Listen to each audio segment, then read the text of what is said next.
O preço de um perdão. André Figueiredo e Fernanda Bicudo pelo Espírito Daniel. Amor e Equilíbrio Audiobook. Segunda parte. A Fernanda é muito reservada e não fica contando seus problemas ou suas particularidades a quem não confia de verdade. Ao contrário de você, que fala muito, às vezes até com quem não deveria. Com essas atitudes, muitas vezes você acaba desabafando, e ela não.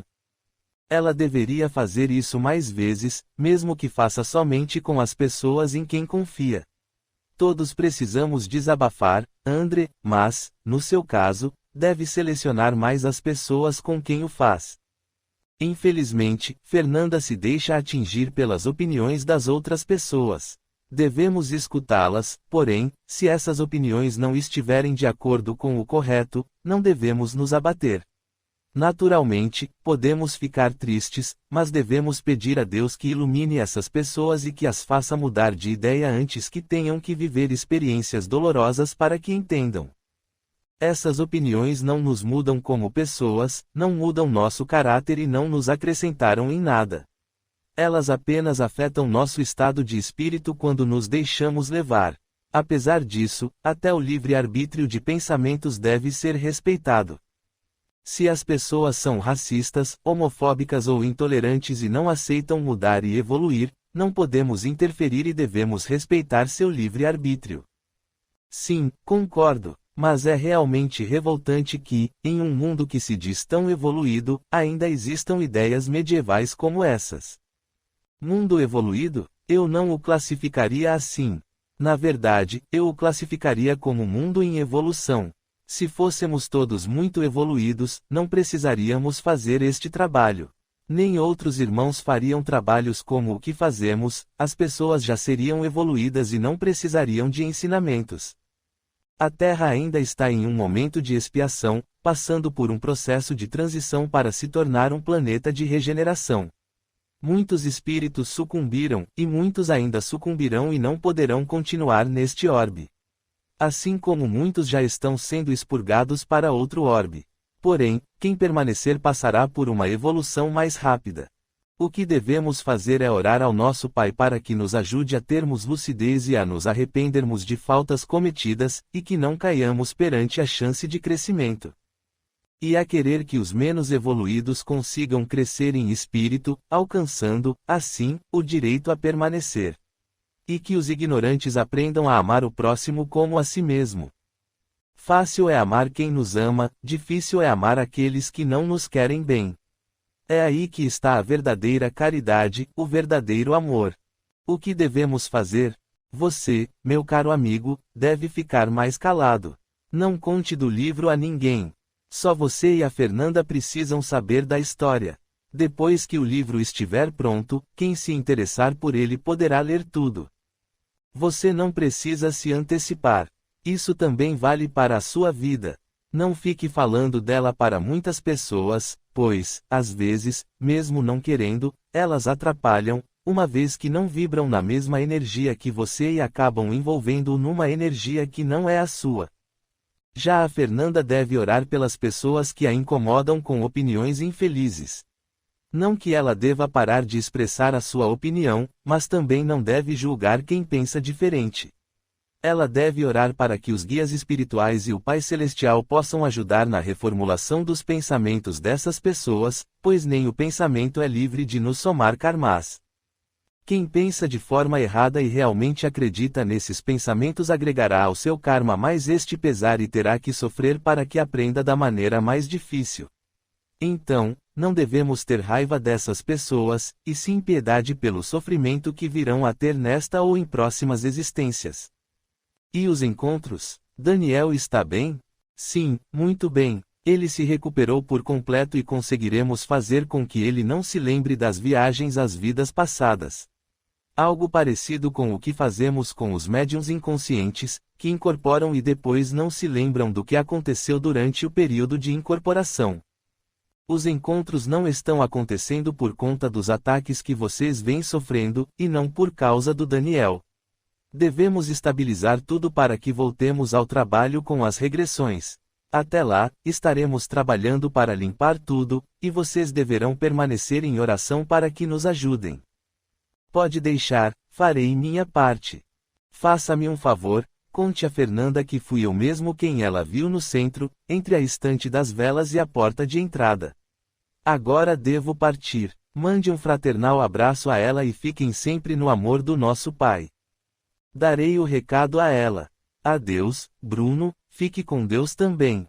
Então, Bruno foi desaparecendo como estivesse se apagando e sumiu.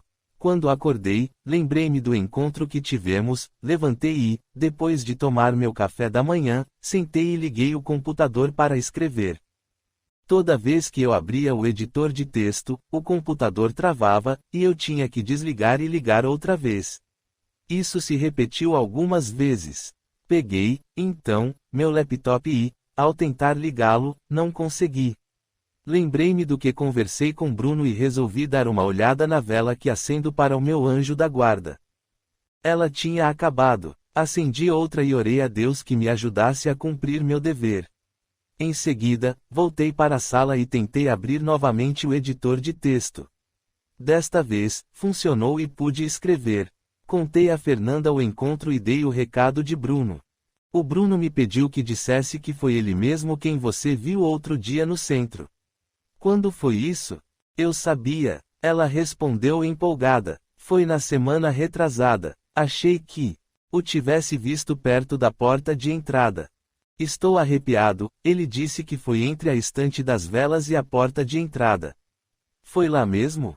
Exatamente. Exatamente lá. E o impressionante é que não comentei isso com você, respondeu emocionada. Nessa hora, até eu me emocionei e disse. Qualquer ponta de dúvida que eu pudesse ter até agora foi embora. E, se eu tinha alguma dúvida de que esse compromisso também era meu, agora se foi. Caiu a ficha de que é verdade, não é? Sim, exatamente. Desta vez, não tem como não acreditar, respondi convicto. Então, contei melhor sobre os ataques. Decidimos cuidar mais do nosso lado espiritual para impedirmos que venha a acontecer de novo. Estávamos ansiosos para saber das histórias que ainda veremos das outras vidas do nosso amigo Daniel. Capítulo 6. O escravo. 20 de fevereiro de 2014. Hoje, após um longo dia, fiz o evangelho no lar com meus filhos, como é de nosso costume às quintas-feiras. Depois, assistimos um pouco de televisão e fomos dormir. Para minha surpresa, tive mais um encontro com Bruno. Dessa vez, eu estava andando sozinho pela praça onde já o havia encontrado da outra vez. Continuei caminhando após sair da praça e segui adiante. Pouco mais à frente, ele vinha caminhando em minha direção com um sorriso no rosto. Olá, meu amigo, como está se sentindo? Estou me sentindo bem. Hoje, iremos ver o Daniel ou este será mais um de nossos compromissos para ensinamentos. Hoje, teremos mais uma experiência de regressão com Daniel. Tudo será protegido e orientado por guias espirituais que estão trabalhando, neste momento, no plano de defesa em sua residência e na residência de nossa querida irmã, Fernanda, para que nada dê errado durante todo o período do encontro e da regressão. Isso fará com que nosso trabalho não sofra influência negativa de nenhum grupo de espíritos trevosos. Mas os ataques dos espíritos trevosos foram tão sérios assim?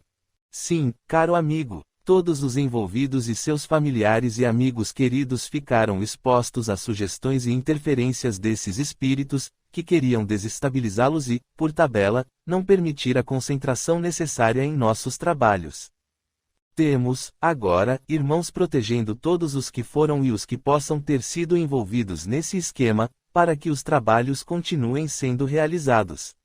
Colocamos postos de defesa próximos a vocês, para os momentos de nossos encontros. Como são os postos de defesa? São postos que impedem a entrada dos espíritos trevosos, pois o local onde vocês repousam sofre assédios. Por isso, é necessário um sistema de defesa provisório no local.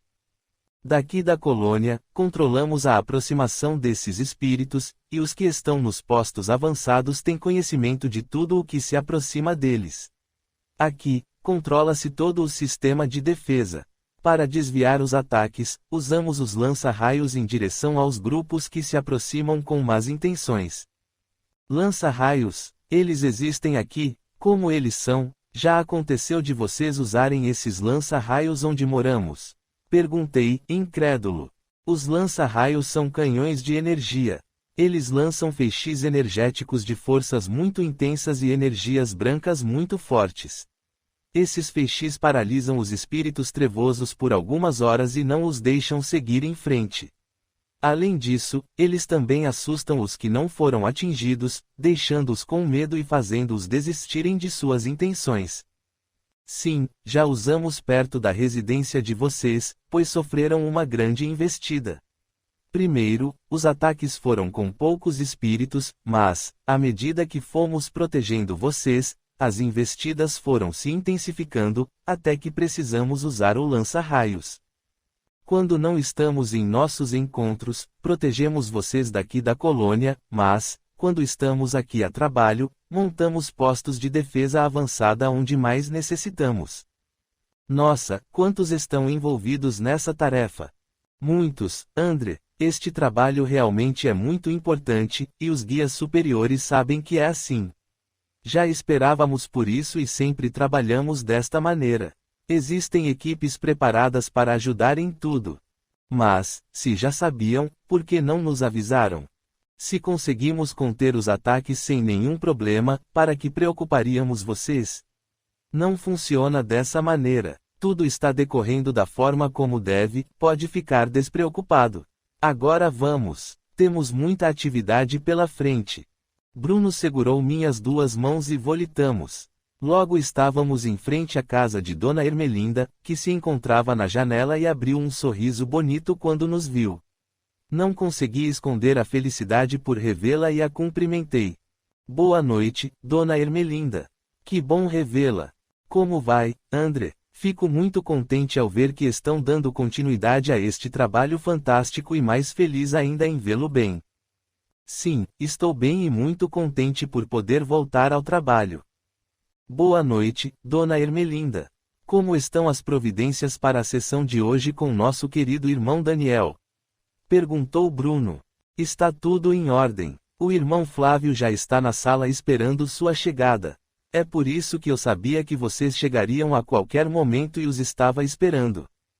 Então, vamos entrar, pois teremos mais uma sessão de regressão e precisamos de tempo para que consigamos finalizar a sessão antes de nosso irmão André despertar para o seu dia. E assim fizemos. Entramos na sala de estar da casa de Dona Ermelinda. Sentado ao sofá, encontrava-se um homem de estatura média, pele negra e rosto muito bonito. Ele se levantou assim que nos viu e disse: Boa noite, irmãos. Que a paz do Senhor possa alcançá-los na noite de hoje. Boa noite, Flávio. Que assim seja com todos nós, respondeu Bruno. Boa noite, Flávio. É um grande prazer conhecê-lo, disse. Boa noite, André. Eu já o conheço, mas sei que é a primeira vez que consegue me ver. Será um prazer dividir esse trabalho com amigos tão queridos. Já nos conhecemos de outras passagens minhas pela colônia do Bruno. Perguntei curioso. Posso garantir que já nos conhecemos. Quem sabe mais para frente você venha a se lembrar ou possamos falar a respeito disso. Mas, hoje, a história que devemos ver e contar é a do querido Daniel. Eu serei o guia espiritual que o ajudará no esquecimento e no torpor durante a sessão. Em seguida, Bruno nos indicou o caminho para o quarto de Daniel, e fui à frente, seguido por ele e por Flávio, enquanto Dona Ermelinda permanecia na sala. Abri a porta do quarto, e tudo estava quase da mesma forma que da última vez, a luz em penumbra, que vinha da vela acesa no canto da mesa, que, por sua vez, estava encostada na parede, a cama encontrava-se no centro do quarto, e Daniel repousava sobre ela. Dessa vez, a cama estava um pouco mais à frente do que das outras vezes, deixando um vão de aproximadamente 30 centímetros entre a parede e a cabeceira. Logo entendi o motivo. Flávio se posicionou naquele espaço e colocou as mãos na cabeça de Daniel. Bruno se posicionou em um dos lados da cama e eu me direcionei para o outro. Observei-o enquanto ele estendia as mãos sobre Daniel e fechava os olhos. Em seguida, fiz o mesmo. Mais uma vez, experimentei aquela sensação de bem-estar, senti a energia que passava por dentro de mim. Ouvi Bruno falar em meu pensamento. André, hoje, Daniel estará presente, porém não estará consciente. Nosso irmão Flávio o manterá em um estado de inconsciência durante nossa regressão. Por isso, mesmo que queira se comunicar com Daniel, não o faça, para que tornemos o trabalho de Flávio mais fácil e tranquilo. Sem problemas. O Flávio participará da regressão? Vamos vê-lo conosco? Não. Flávio ficará trabalhando para que nada afete a consciência de Daniel, e é por esse motivo que não poderemos nos comunicar com ele durante a sessão de regressão. Devemos deixá-lo trabalhar concentrado para que nada o afete e, assim, Daniel não sofra. Sem problemas. Ambos ficamos em silêncio. Passados alguns segundos, uma imagem começou a se formar na minha frente. Novamente, foi uma experiência realmente incrível. Como da outra vez, eu estava lá, mas, ao mesmo tempo, não estava. Olhei as imagens com mais cuidado e me surpreendi, estava vendo o mesmo casarão da última regressão. Havia muita natureza por todos os lados, um grande lago à frente do casarão, muitos negros andando e trabalhando nos campos e, atrás do casarão, o estábulo, do qual nunca me esquecerei. Bruno, por que voltamos para cá? Ainda tem algo para vermos na primeira encarnação. Não, André, na verdade, estamos em outra vida de Daniel, algumas décadas após a primeira encarnação que vimos. Mas tão pouco tempo, pensei que demorasse mais para que tivéssemos uma nova oportunidade de reencarnação. André, não é a hora de conversarmos sobre o assunto. Após a sessão de regressão, poderemos conversar a respeito. Tudo bem, Bruno, desculpe-me. Não há necessidade de pedir desculpas, basta controlar sua ansiedade. Certo, entendi. Enquanto seguíamos em frente, percebi que estávamos sendo direcionados para os locais como se uma força nos guiasse. Não conseguíamos andar, mas, mesmo assim, deslocávamo-nos sem nos mexer. Aproximamo-nos do casarão pela parte dos fundos, que levava até os aposentos dos criados e a cozinha. De lá, um jovem negro de aproximadamente 15 anos saiu pela porta. Ele era magro e com músculos bem definidos. Tinha um rosto bem pronunciado, lábios grossos, nariz largo e olhos marcantes. Suas roupas não pareciam ser de um escravo, pois vestia uma calça bege, uma camisa branca e um suspensório marrom escuro por cima. Em sua cabeça, havia um chapéu pequeno e, em seus pés, sapatos brilhantes. O rapaz foi andando e tomou o caminho de trás da casa, em direção ao estábulo. Senti um aperto no coração quando estávamos prestes a entrar no lugar onde acontecera o primeiro estupro de Bernadette. O jovem abriu a porta do estábulo, entrou e deixou-a aberta. O interior do lugar estava idêntico ao que era anos atrás, na última regressão que vi. Olhei atentamente o local em que Bernadette havia caído depois do segundo tapa de Joaquim, onde fora violentada, e minha barriga gelou. O jovem foi até uma das baias e retirou 2 cavalos, um branco e um marrom. Puxando os cavalos já selados pelas rédeas, o jovem se dirigiu ao casarão, seguindo até as escadarias na parte da frente. Ali, amarrou as rédeas dos cavalos no guarda-corpo da escada e se sentou nos primeiros degraus. Permaneceu sentado olhando para longe, pensativo. De repente, escutamos uma linda voz, bem suave, que vinha do início das escadas. O rapaz olhou para cima, e a voz repetiu: Bento. A voz vinha de uma linda adolescente. Ela usava um vestido creme bem clarinho, tão limpo que os raios de sol faziam-no brilhar. Ela também aparentava ter aproximadamente 15 anos, e seus cabelos eram castanho claros e cacheados.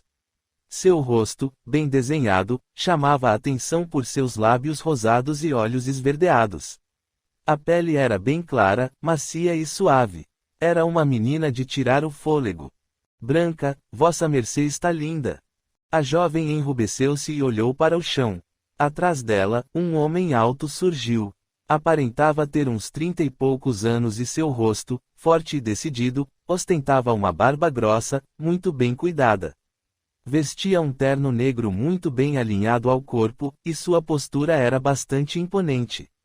O homem olhou sério na direção de Bento e falou: Meu rapaz, sabe que não quero que trate Branca com desrespeito. Para vossa mercê, ela é senhora ou sinhazinha, como costumam dizer. Não o quero elogiando minha filha. Sim, senhor Mauro, o senhor tem razão, desculpe-me. Papai, não gosto que fale assim com Bento. Ele é meu melhor amigo. Não me repreenda, Branca, disse Mauro, muito sério e em tom incisivo. Vossa mercê me deve respeito. Sim, meu pai, é que Bento cresceu comigo, e não o vejo como desigual. Mas ele é desigual, sim. Ele é nosso escravo, mas sabe bem que não gosto de tratar nossos servos da maneira como outros fazendeiros tratam. Gosto que se sintam livres para andar pela fazenda. Além disso, não dou castigo a eles e ainda dou alforria a todos que completam 50 anos. Porém, exijo respeito comigo e com minha família. Apesar de saber que são pessoas, eles ainda são negros e estão abaixo de nós perante a sociedade. Quem sou eu para mudar isso? Meu pai, o senhor acabou de tratá-lo como os outros fazendeiros tratam. O quê? Nada, meu pai, não é nada, não. Se me permite, vou para meu passeio a cavalo com Bento. Certo, minha filha. Dirigindo-se ao rapaz, completou. Bento, cuide que Branca fique bem. Sim, senhor Mauro, ela voltará sã e salva. Mauro deu as costas aos dois e voltou para dentro do casarão enquanto Bento ajudava a Branca a subir no cavalo marrom. A menina se posicionou sentada com as duas pernas para um só lado. Está tudo bem, Branca? Bento perguntou. Sim, Bento, está, sim. Em seguida, Bento subiu no outro cavalo, e os dois começaram a cavalgar bem devagar. Eles foram em direção ao lago e seguiram por sua margem. À medida que avançavam, recebiam cumprimentos dos negros que ali transitavam e respondiam com felicidade em seus rostos. Ambos eram muito queridos. Eles avançaram cavalgando, subindo e descendo pequenos montes, até que a casa grande já não era mais visível atrás deles. Chegaram até um lugar de mata fechada e adentraram sem dificuldade através de uma brecha na relva, seguindo em frente até parar junto a uma árvore.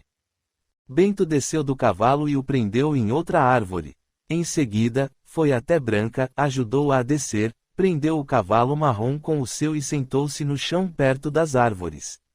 Branca sentou-se, deitou a cabeça no ombro de Bento e falou: Bento, por que vossa mercê nasceu negro? Mas não é porque sou filho de negros. Brincou Bento. Sim, isso eu sei, não é? Disse Branca, após algumas risadinhas. Mas o que gostaria de saber é por que Deus o fez negro. Se vossa mercê fosse branco, não precisaríamos nos encontrar tão longe assim. Eu acho que Deus não tem nada a ver com isso, pois ele não seria tão mau com uns e bom com outros. Acho que tem razão. Será que algum dia irão nos aceitar? Sei não, Branca. Viu como o senhor Mauro me tratou hoje. Ele não quer nem que eu a elogie. Nessa hora, Branca levantou a cabeça, olhou nos olhos dele e disse: Bento, sabe que o amo. Não me vejo vivendo com outra pessoa. Só poderei viver com vossa mercê. Não sei como faremos e, talvez, tenhamos que fugir. Posso trabalhar, sei que posso assumir os afazeres de uma casa. Bento colocou as costas de sua mão no rosto de Branca e, olhando-a com ternura, disse: Era tudo o que eu mais queria, porém como fugir em um mundo que não aceitaria um negro como marido de uma branquela. E deu um sorriso leve.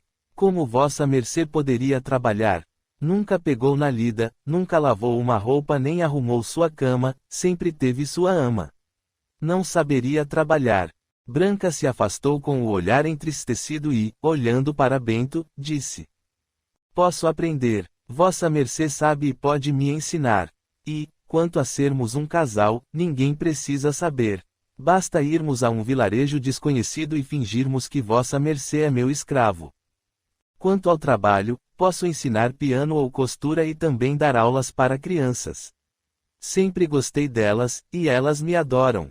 Podemos dar um jeito. Vamos com calma, Branca.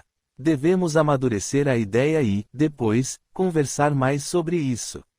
Vamos aproveitar que estamos juntos e ficar um pouco em silêncio. Pode me abraçar? Com um sorriso no rosto, Branca abraçou Bento e deitou novamente a cabeça sobre seu ombro. Os dois permaneceram juntos sem falar nada. Fiquei feliz com aquela cena. Mentalmente, perguntei a Bruno. Quem são eles, Bruno? São Daniel e Bernadette. Sim, André, mas vamos nos atentar aos acontecimentos. Mas estou feliz pelo amor dos dois. Desculpe-me de interromper, mas vamos nos atentar a esta vida de Daniel. Depois, falaremos sobre as hipóteses. Depois disso, a imagem foi sumindo aos poucos e reapareceu com os dois cavalgando de volta ao casarão. Ambos estavam em silêncio e mantendo distância para que os outros não percebessem nada. Chegando ao casarão, Bento desceu do cavalo e prontamente foi ajudar Branca a descer também.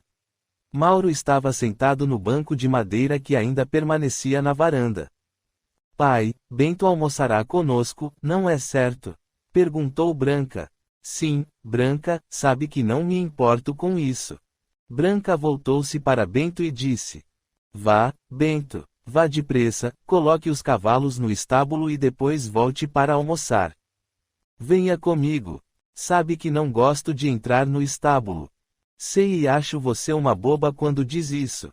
Lá não tem nada, só os cavalos de que tanto gosta. Sim, mas não me sinto confortável no estábulo. Se eu tiver que ir até lá, irei, mas, se posso evitar, prefiro. Vá depressa enquanto me lavo para o almoço. Sim, sinhazinha. Sabe que não gosto que me chame assim. Mas o senhor Mauro pediu que a chamasse assim, e na frente dele assim a chamarei. Está certo, então. Branca virou de costas, segurou as laterais de sua saia, levantando-as um pouco, e começou a subir as escadas com certa rapidez. Ao passar por seu pai, ele disse. Calma, minha filha, assim pode cair e me arranjará um problema onde não há. Sem dizer nada, Branca entrou no casarão. Mauro olhou para baixo e avistou Bento olhando para a porta. Em seguida, disse em bom tom. O que olha, Bento? Vá, não fique parado. Se não estiver na mesa do almoço na hora certa, comerá na cozinha. Sim, senhor Mauro. Bento subiu em seu cavalo, deu uma volta no manete de sua sela com a rédea do cavalo de Branca e saiu cavalgando em direção ao estábulo. Lá chegando, rapidamente colocou os cavalos nas posições em que os havia retirado mais cedo, correu até um grande tonel e, com 2 baldes, pegou água e colocou para os cavalos, que prontamente beberam. Em seguida, correu até outro local do estábulo, pegou feno e levou para os cavalos. Feito isso, saiu apressado e seguiu até a porta dos fundos do casarão, e entrou por ela.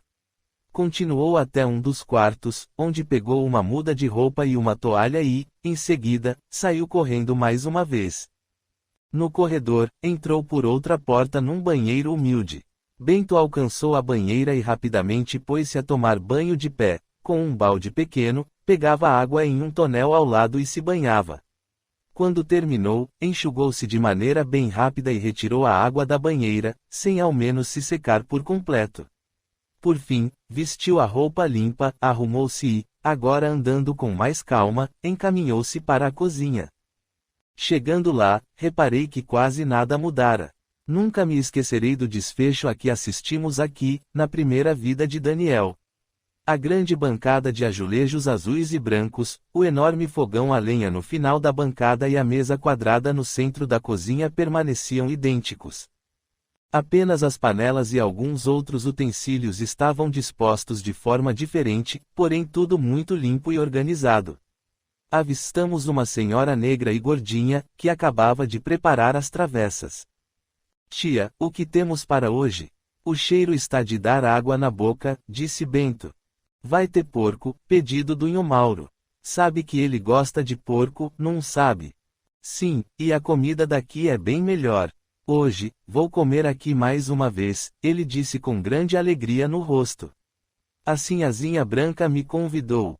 Ara, cê sabe que não gosto disso, porque isso ainda vai dar problema. Que problema pode dar? Estou acostumado com a família desde pequenininho, fui criado com eles, e eles me ensinaram até a ler e a escrever junto com Branca.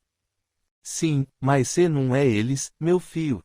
Cê nunca vai ser eles. No dia em que eles não quiserem mais, você vai ser jogado fora.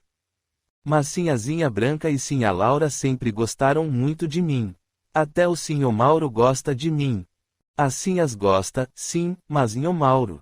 Não sei, acho que suporta por quem a Laura gosta muito do cê. Ah, tia, deixe de besteira. Está falando coisas que não sabe. Não é porque não sei ler letra que sou burra. Sei o que vejo e sei que enquanto você não incomodar não tem problema. Agora, no dia que você incomodar, aí já é outra coisa.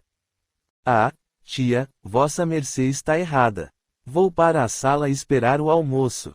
Não quero que você sofra, fio, falou a tia. Bento seguiu para a sala. Encontramos o mesmo cômodo que vimos na última regressão. O chão de tábuas corridas era o mesmo, porém as cortinas que iam do teto ao chão eram outras, eram grená com detalhes dourados. Olhei através da janela e vi o mesmo campo verde e a mesma paisagem que me lembrava de ter visto na outra época. Os móveis, os castiçais nas paredes, os candelabros sobre a mesa, o piano de cauda e até a harpa ao seu lado encontravam-se da mesma maneira como antes. Os quadros pendurados nas paredes permaneciam no mesmo lugar, inclusive o da família de Joaquim, que ficava perto da mesa de jantar. Uma senhora, que aparentava ter por volta de 40 e poucos anos, encontrava-se sentada na poltrona em frente à mesa de centro da sala. Ela era bonita e tinha cabelos bem arrumados, presos em um coque. Usava um vestido bem comportado e belo, que fechava ao redor de seu pescoço, enquanto mangas longas se estendiam até os punhos. Ao seu lado, estava Mauro, que segurou e beijou o dorso da mão da senhora. Em seguida, olhou para Bento, que acabava de entrar na sala. Bento, sabe que deve avisar quando entrar aqui. Meu marido, sabe que não gosto que fale assim com Bento. Ele é como se fosse da família. Eu o tenho como meu filho e é irmão de leite de Branca, disse a mulher. Em seguida, virou-se para o rapaz. Bento, venha cá e me dê um abraço. Ela se levantou e abriu os braços para ele, que veio em sua direção e a abraçou. Bento, meu querido, sabe que o tenho como um filho, não é verdade? Sim, sim, a Laura, sei, sim. Nesse momento, minha barriga congelou e, impulsivamente, perguntei ao Bruno se aquela era a mesma Laura que havíamos visto antes, filha de Joaquim. Bruno acenou positivamente, de forma breve, para que não continuássemos a conversa e prestássemos atenção. Então, concentrei-me no que continuava a acontecer. Ora, Bento, sabe que não gosto de vossa mercê me chamando de sinhá. Chame-me de Laura. Mas, Laura, interferiu Mauro, não quero que os outros negros o vejam chamando-a somente de Laura, pois podem não respeitá-la mais. Mauro, trato todos os negros de igual maneira e não me importo com isso. Porém, Bento é praticamente meu filho e o amo de forma parecida como amo Branca. Vossa mercê também deveria tratá-lo assim, pois sabe que, com os problemas no parto de Branca, não pude nem poderei nunca lhe dar um filho, ainda mais com a idade tão avançada que apresento. Não me importo com sua idade. Apaixonei-me à primeira vista quando olhei para seus olhos. Sabia que seria com vossa mercê que passaria todos os meus dias. Não me importo em não ter um varão, é só Branca me dar um neto que a continuidade dos negócios estará garantida em nossa família. Quanto a esse assunto, quero que respeite os sentimentos de Branca. Ela não quer conhecer nenhum dos jovens que trouxe aqui, até hoje. Mas Branca já está em época de ficar noiva e não entendo esse desinteresse por parte dela. Devemos forçá-la a conhecer algum jovem. Não a obrigo a namorar, porém a conhecer. Nessa hora, olhei para Bento e o vi com um semblante entristecido, olhando para baixo. Meu marido, não é assim. Se eu não tivesse agido da mesma forma que Branca, não teria demorado a me abrir e teria me casado com alguém que tivesse a idade regulando com a minha. Assim não teria conhecido vossa mercê, que é 10 anos mais novo que eu. Eu sou 8 anos mais novo que vossa mercê, Laura, corrigiu Mauro. E somente agiu assim porque seu pai já havia falecido quando chegou a hora de vossa mercê noivar, e sua mãe era muito benevolente. Ela era sensata. Peço que aceite o tempo de Branca, que não apresse as coisas. Vamos ver até quando aguentarem. E vossa mercê, Bento? Disse Laura, aproximando-se do rapaz e colocando sua mão no rosto dele. Veja se me trata pelo meu nome. Ouviu? Sim, sim, E rapidamente, depois de olhares risonhos de Laura, completou, quero dizer. Laura. Olhei na direção de Mauro e o vi bem sério, como se não concordasse com aquilo tudo. Nesse momento, Branca, que estava linda, pôs-se a descer as escadas ao mesmo tempo que a tia de Bento entrava pela sala carregando uma travessa grande de comida em suas mãos. Bento, prontamente, levantou-se. Tia, vou ajudá-la, disse o rapaz, seguindo em direção à cozinha. Após idas e vindas, a mesa foi posta. Com exceção da tia de Bento, todos se sentaram à mesa. Mauro olhou para Branca e disse: Minha filha, já está em idade suficiente para se preocupar em conhecer um rapaz de boa família e enamorar-se, não é mesmo? Papai, não quero a corte, por ora. Mas, minha filha, logo passará da idade de se casar. Como conhecerá um bom moço? Meu querido, acho que acabamos de conversar sobre isso, não é verdade? Interrompeu Laura, enquanto segurava a mão de Mauro. Sim, Laura, mas acho que está tudo errado. Branca deve conhecer alguém logo. Se me acontece algo, como faremos? Não viverei para sempre. Se o rapaz for um bom administrador, ótimo, se não, ela terá que me dar logo um neto varão para que eu possa ensinar as dificuldades e os benefícios da administração. Mas nem há um pretendente ainda, e vossa mercê já está falando em netos. E, se faltarem, há meus irmãos para assumirem. Seus irmãos estão na capital e não largarão o jornal nem o escritório de advocacia. Pois, na falta do papai, a mamãe deu conta do recado até que vossa mercê assumisse. É isso que quer, assumir os negócios? Vossa mercê não saberia nem como conversar com os clientes. Nunca precisou disso. E lembre-se de que sua mãe quase levou a fazenda à falência. Quando assumi, passei maus momentos até conseguir reerguer os negócios. Mesmo com a beneficiadora de café, não foi fácil voltar aos lucros que seu pai obteve. Mas mamãe não teve êxito porque os tempos eram outros.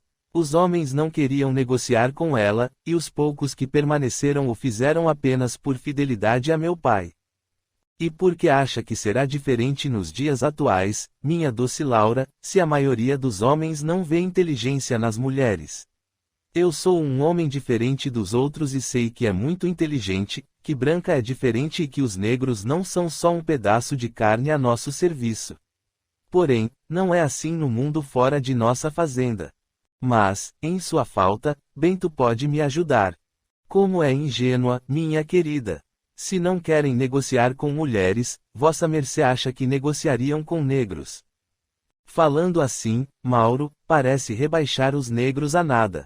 Minha cara, estou apenas fazendo com que reflita e entenda as ideias do povo. Muitos acham que os negros são como animais, que não possuem alma ou que, se possuem, é primitiva. Dizem que não são filhos de Deus, apenas criaturas. Ai, Mauro, não gosto quando fala assim. Bento é como se fosse do meu sangue, amo-o demais. Sim, eu sei, mas vamos encarar a realidade, Bento é negro. Sabemos que é inteligente, perspicaz e que, quando me ausento, comanda bem a fazenda. Parece que faz parte da natureza dele. Bento tem voz de comando perante outros negros, que o aceitam e sabem que confiamos tal tarefa a ele. Entretanto, os clientes não teriam o mesmo aceitamento que nossos escravos. Mauro, por favor, já pedi que não os trate como posse. É apenas força do hábito, Laura. Parecia que o assunto se extinguiria, mas Mauro continuou a falar. Aproveitando o assunto de um pretendente, preciso contar-lhes que recebi uma proposta do compadre José Francisco de apresentar seu filho a Branca, para que, assim, possamos esperar que se entendam.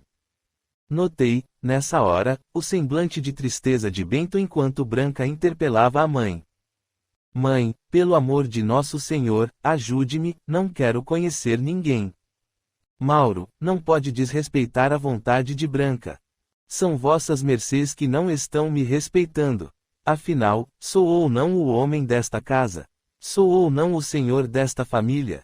Sei o que é melhor para Branca, e o filho do nosso compadre está voltando de sua formação na escola superior. Ele se formou em ciências contábeis e, com certeza, saberá conduzir uma família. Branca estará segura com ele, e vossa mercê também, se eu lhe faltar. Sem falar em nossos netos, que terão futuro certo. Ficarei em paz, sem preocupações. Estou fazendo pelo bem de nossa família, e somente isso. Mas, pai, o senhor não pode. Começou Branca. Mauro a interrompeu antes que ela pudesse terminar sua frase. Respeite-me, Branca, respeite minha decisão. Não estou forçando vossa mercê a se casar, somente a conhecer o tal rapaz.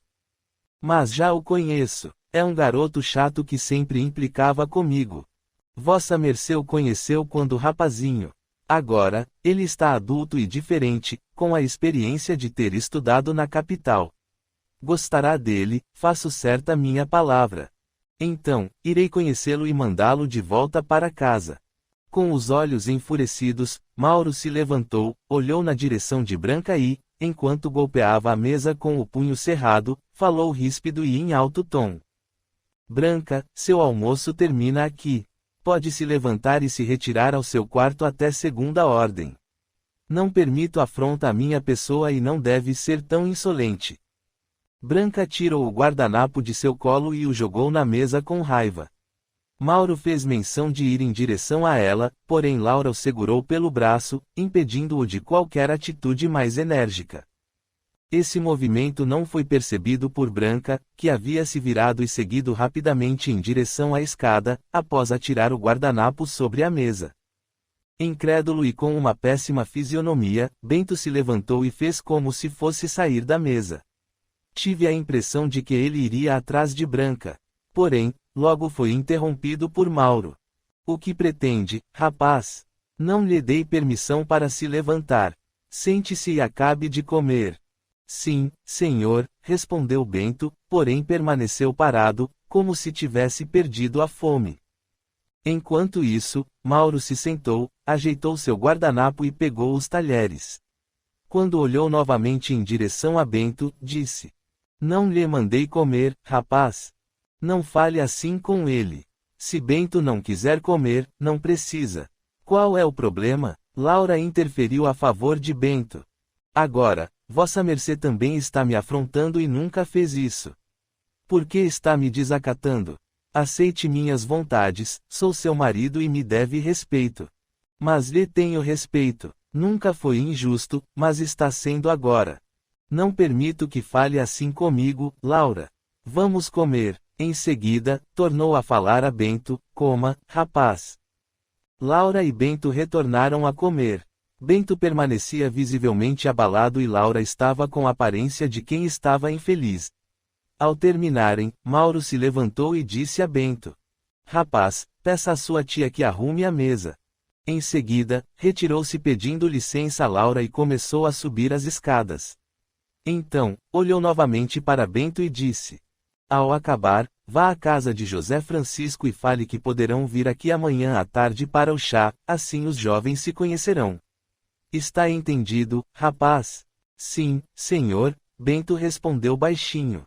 Nesse momento, a imagem foi escurecendo novamente. Quando voltou, estávamos do lado de fora da casa e vimos Bento, que caminhava em direção ao estábulo. Ao entrar, seguiu direto para uma pilha de selas, pegou uma e a levou para uma das coxias. Acarinhou um cavalo que lá estava e falou com ele algumas coisas que não conseguia ouvir. Em seguida, abriu a porta da coxia, puxou o cavalo para fora, pegou uma corda que estava amarrada em uma coluna e passou ao redor do pescoço do cavalo. Após preparar a sela sobre o animal, pegou um balde d'água e ofereceu a ele, que bebeu um pouco e logo se desinteressou.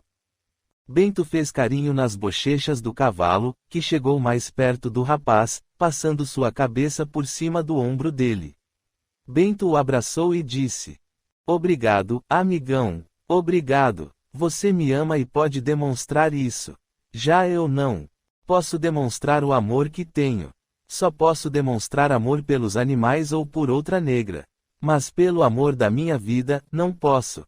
O cavalo baixou a cabeça, parecendo descansá-la no ombro de Bento, que continuava a acariciá-lo. Eles pareciam ser amigos de verdade. Bento deu um beijo no animal e, em seguida, montou em suas costas e saiu do estábulo.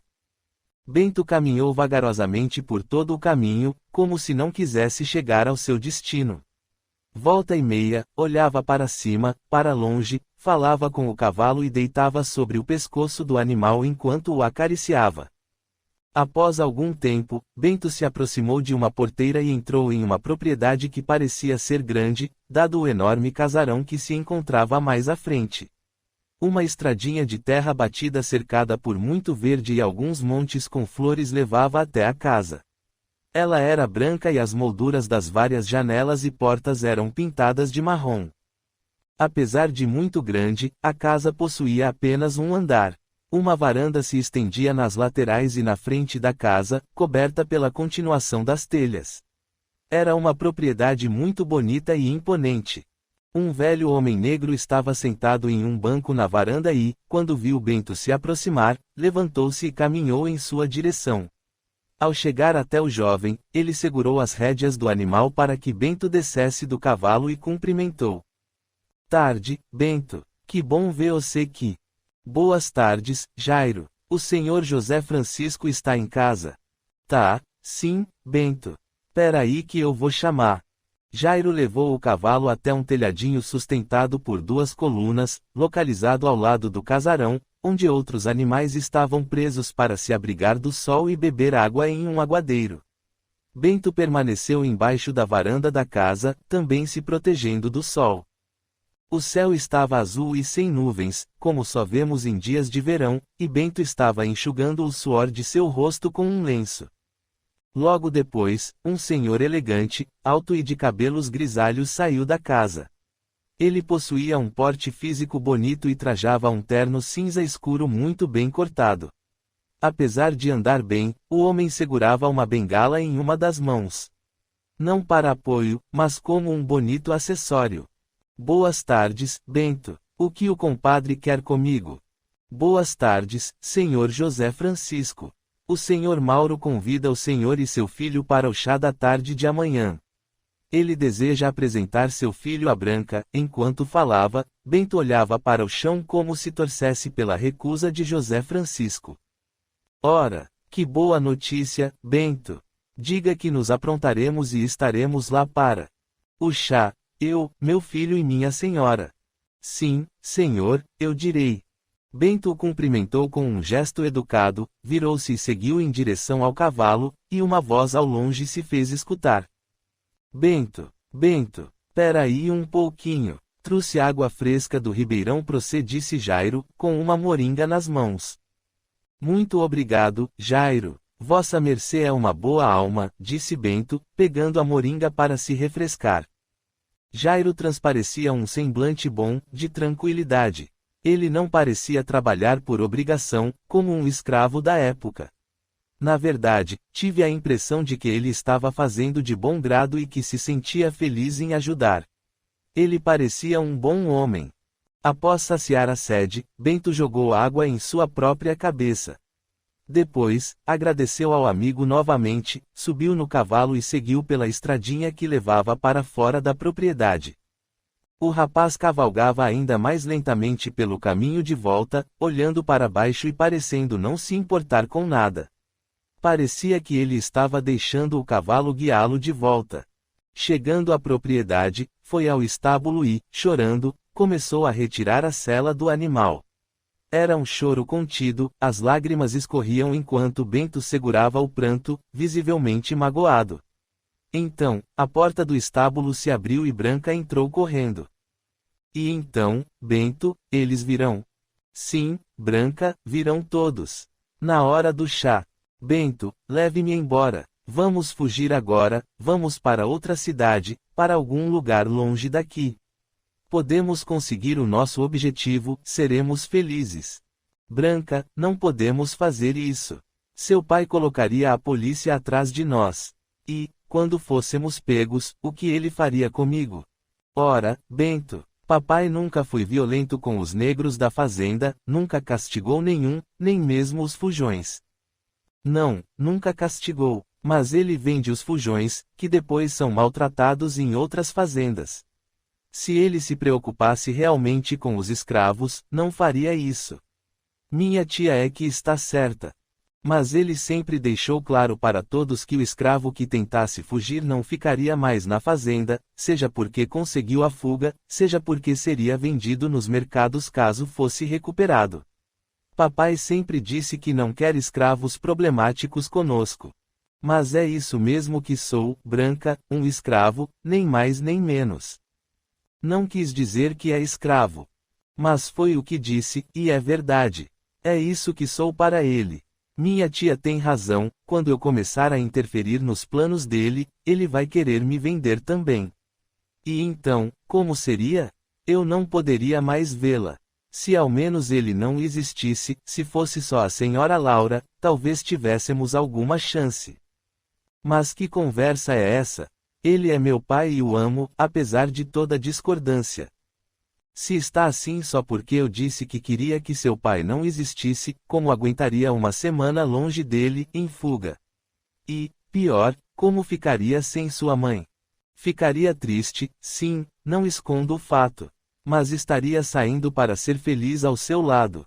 Isso me bastaria, com certeza, retrucou a menina. Não posso ficar sem vê-la, disse Bento, com lágrimas caindo mais efusivamente. Não aguentaria ficar sem, pelo menos, vê-la. Se me arrisco, posso ser vendido, e nunca mais poderei estar com vossa mercê.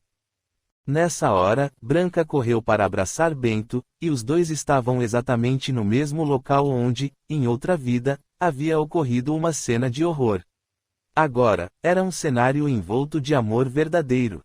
Os dois se abraçavam chorando e, de repente, beijaram-se cheios de sentimento e força. Ficaram abraçados e, sentando, continuaram abraçados um ao outro. Após um tempo, Bento rompeu o silêncio. Branca, precisa voltar para casa, pois logo notarão sua falta e virão atrás de vossa mercê. Se nos pegarem aqui, estaremos perdidos. Não me importo mais. Que nos peguem. Vamos falar a todos do nosso amor. Minha mãe nos compreenderá e nos ajudará. Vossa mercê deve estar febril, pois está delirando. Assim, estaremos me colocando na feira de escravos do próximo fim de semana. Mas mamãe não permitirá que isso aconteça. Ela o trata como um filho. Mas o senhor seu pai, não. Ele sempre me diz que preciso me portar como um inferior. Vamos aguardar e ver os acontecimentos. Receba os convidados e não deixe que seu pretendente goste de vossa mercê. Mas como farei isso? Não o trate com cortesia, seja indiferente a ele. Farei isso, então. A imagem mudou e mostrou Bento, de roupa trocada, sentado na cadeira da varanda da frente do casarão. Ele olhava a estrada e, de repente, levantou-se e começou a descer as escadas. Ao longe, uma charrete com 3 pessoas vinha em direção à casa. O senhor José Francisco comandava as rédeas dos cavalos e, atrás, encontravam um rapaz de aproximadamente 20 anos e uma senhora ao seu lado. À medida que se aproximavam, Bento parecia ficar mais ansioso. Quando chegaram, ele falou: "Boa tarde a vossas mercês." "Obrigado, Bento", disse o senhor José Francisco. "Boa tarde", disse a senhora, enquanto estendia a mão para que o senhor José Francisco a ajudasse a descer da charrete. "Boa tarde, caro jovem", cumprimentou o rapaz enquanto descia atrás da senhora. Era um rapaz de porte atlético, alto e muito bonito. Trajava um terno muito imponente e bem cortado, um colete preto brilhante por baixo e uma gravata cinza afofada com o que parecia ser uma esmeralda no centro do nó. Seu rosto era de traços finos. Era realmente um jovem muito bonito. Bento olhou para ele e, de cabeça baixa, respondeu: Boa tarde. Em seguida, indicando o caminho, começaram a subir as escadas. Lá em cima, Bento abriu a porta que os levava à sala, onde já se encontravam Mauro e Laura, que se levantaram de imediato. Que bom que aceitaram o convite prontamente. Sei que foi em cima da hora, mas que grande oportunidade de nos reunirmos, não? Disse Mauro, enquanto caminhava em direção a José Francisco e apertava sua mão. Sempre às ordens, compadre. É sempre um júbilo encontrar vossa mercê e sua família, respondeu José Francisco. Em seguida, dirigiu-se a Laura: Como vai, Laura? Bem, e os senhores? Muito bem. Laura, já faz muito tempo que não nos vemos, não é mesmo? Disse a mulher de José Francisco. Ah, Rita, perdoe-me pelas recusas dos convites. Tenho estado muito ocupada com os afazeres e ensinamentos de Branca. E, dirigindo-se ao rapaz, Laura completou: Como está, Ricardo? É um bonito homem agora. Lembro-me de quando corria pelos corredores desta casa. Muito obrigado, senhora Laura. Vejo que a beleza não a abandonou. Logicamente, com todo respeito, o senhor Mauro é um homem de sorte. Muito obrigada, Ricardo, agradeceu Laura. Também me acho um homem de sorte, Ricardo. Vamos todos nos sentar na sala de estar, sugeriu Mauro. Em seguida, Mauro foi em direção aos sofás da sala e esperou Laura, que, ao chegar, segurou em sua mão e se sentou. Ele indicou o outro sofá com a mão direita e, educadamente, disse aos outros que se sentassem. Assim todos fizeram. Olhando para a porta em que Bento ainda se encontrava de pé, Mauro falou: Bento, pode ir. Nessa hora, imaginei que Bento iria embora e que não veríamos o que aconteceria, pois os fatos não estariam guardados na memória de Daniel. Porém, escutei Laura dizer: Mauro, meu marido, não há necessidade de Bento sair. Sei que os amigos não se importarão de tomar chá na companhia de Bento, não é mesmo? Mas é lógico que não. Sei que tratam Bento como se fosse da família, respondeu José Francisco. Venha, Bento, sente-se aqui ao meu lado, chamou Laura. Bento cruzou toda a sala em direção a Laura, e era visível que estava triste. Laura se levantou, deu um beijo na testa do rapaz e o colocou sentado ao lado dela. Bento, o que aflige vossa mercê? Perguntou Laura, sussurrando a Bento. Esta situação, sussurrou ele de volta. Branca não está nada confortável, e me preocupo com ela. Eu sei, ela é como se fosse sua irmã, não é, querido? Respondeu Branca. Isso também está me afligindo. Branca surgiu, então, no alto da escadaria. Ela estava linda. Usava um vestido que a fazia parecer uma bonequinha de porcelana ou até mesmo uma daquelas lindas jovens retratadas em campos floridos em quadros pintados a óleo. Seu cabelo estava preso, como o costume na época. Ela desceu a escada sem olhar os convidados, fazendo tudo da forma como combinara com Bento no dia anterior. Não falou com ninguém e se sentou ao lado de seu pai, mantendo a cabeça baixa. O jovem Ricardo a acompanhou com o olhar e não deixou de observá-la atentamente. Então, minha afilhada, não me toma bênção? José Francisco perguntou. 1000 perdões, meu padrinho e madrinha. Peço-lhes que me deem as suas bênçãos, disse Branca, sem se levantar de seu lugar. Deus a abençoe, minha querida, disse Rita. Que Deus a abençoe, Branca, falou José Francisco. Branca, não irá levantar para tomar a bênção de seus padrinhos? Perguntou Mauro. Deixe, meu amigo, não há problemas, disse José Francisco. Dando início à conversa, Mauro perguntou. E, então, Ricardo, soube que terminou seus estudos na capital. Como foi por lá? O Rio de Janeiro é uma cidade maravilhosa, não posso me queixar. Lá há muitas oportunidades e muito o que fazer. Pode-se fazer uma amizade nova a cada dia. E o ensino é excelente. Foi uma grande experiência estudar lá. Vossa Mercê se formou em ciências contábeis, não é mesmo? Sim, isso mesmo. Formei-me em contábeis. O que pretende fazer agora que está formado? Sempre quis prosseguir com os negócios de meu pai, então pensei, qual seria o melhor curso a fazer. Assim, resolvi que, fazendo contábeis, teria grandes noções de economia e tributos, além de estar inteirado do mundo das finanças. Meu filho está me ajudando muito agora. Ele está implementando uma nova dinâmica às contas dos nossos negócios. É ele quem trata das compras e vendas e administra nossos lucros. Está investindo muito bem, disse José Francisco com orgulho. Muito bom, Ricardo, muito bom. Percebendo que a mesa já estava posta para o chá, Mauro falou. Vamos à mesa então? A mesa estava posta com pães, bolos, biscoitos, queijos e pratos de lindíssimas porcelanas. Cada prato tinha um desenho diferente que se assemelhava aos demais, todos do mesmo tom de cor. Em suas bordas, havia um filete dourado, uma pintura feita em ouro. As travessas pareciam ser todas de prata, assim como os talheres. A toalha que cobria a mesa tinha um desenho bordado em sua barra, mas, no todo, era de uma cor creme bem clarinha. Todos foram em direção à mesa para se sentar. Quando Branca foi sentar-se, Ricardo pediu licença a ela e puxou sua cadeira. Branca se sentou e, não por acaso, ele ficou ao seu lado. Ainda assim, ela nem olhava para o rapaz. Logo, a tia de Bento entrou com uma linda bandeja de prata, 3 bules e uma jarra de cristal com suco de laranja. Ela pôs tudo na mesa e perguntou se alguém queria ser servido. Mauro, então, respondeu. Pode deixar que, se precisarmos, Branca fará as honras. A tia de Bento virou-se e caminhou em direção à cozinha, enquanto Branca olhou em tom de desaprovação para seu pai. Não é mesmo, minha filha? Perguntou Mauro. Não que eu vá gostar, mas farei seu desejo, respondeu Branca em tom desafiador. Ora, Branca, vossa mercê certamente irá.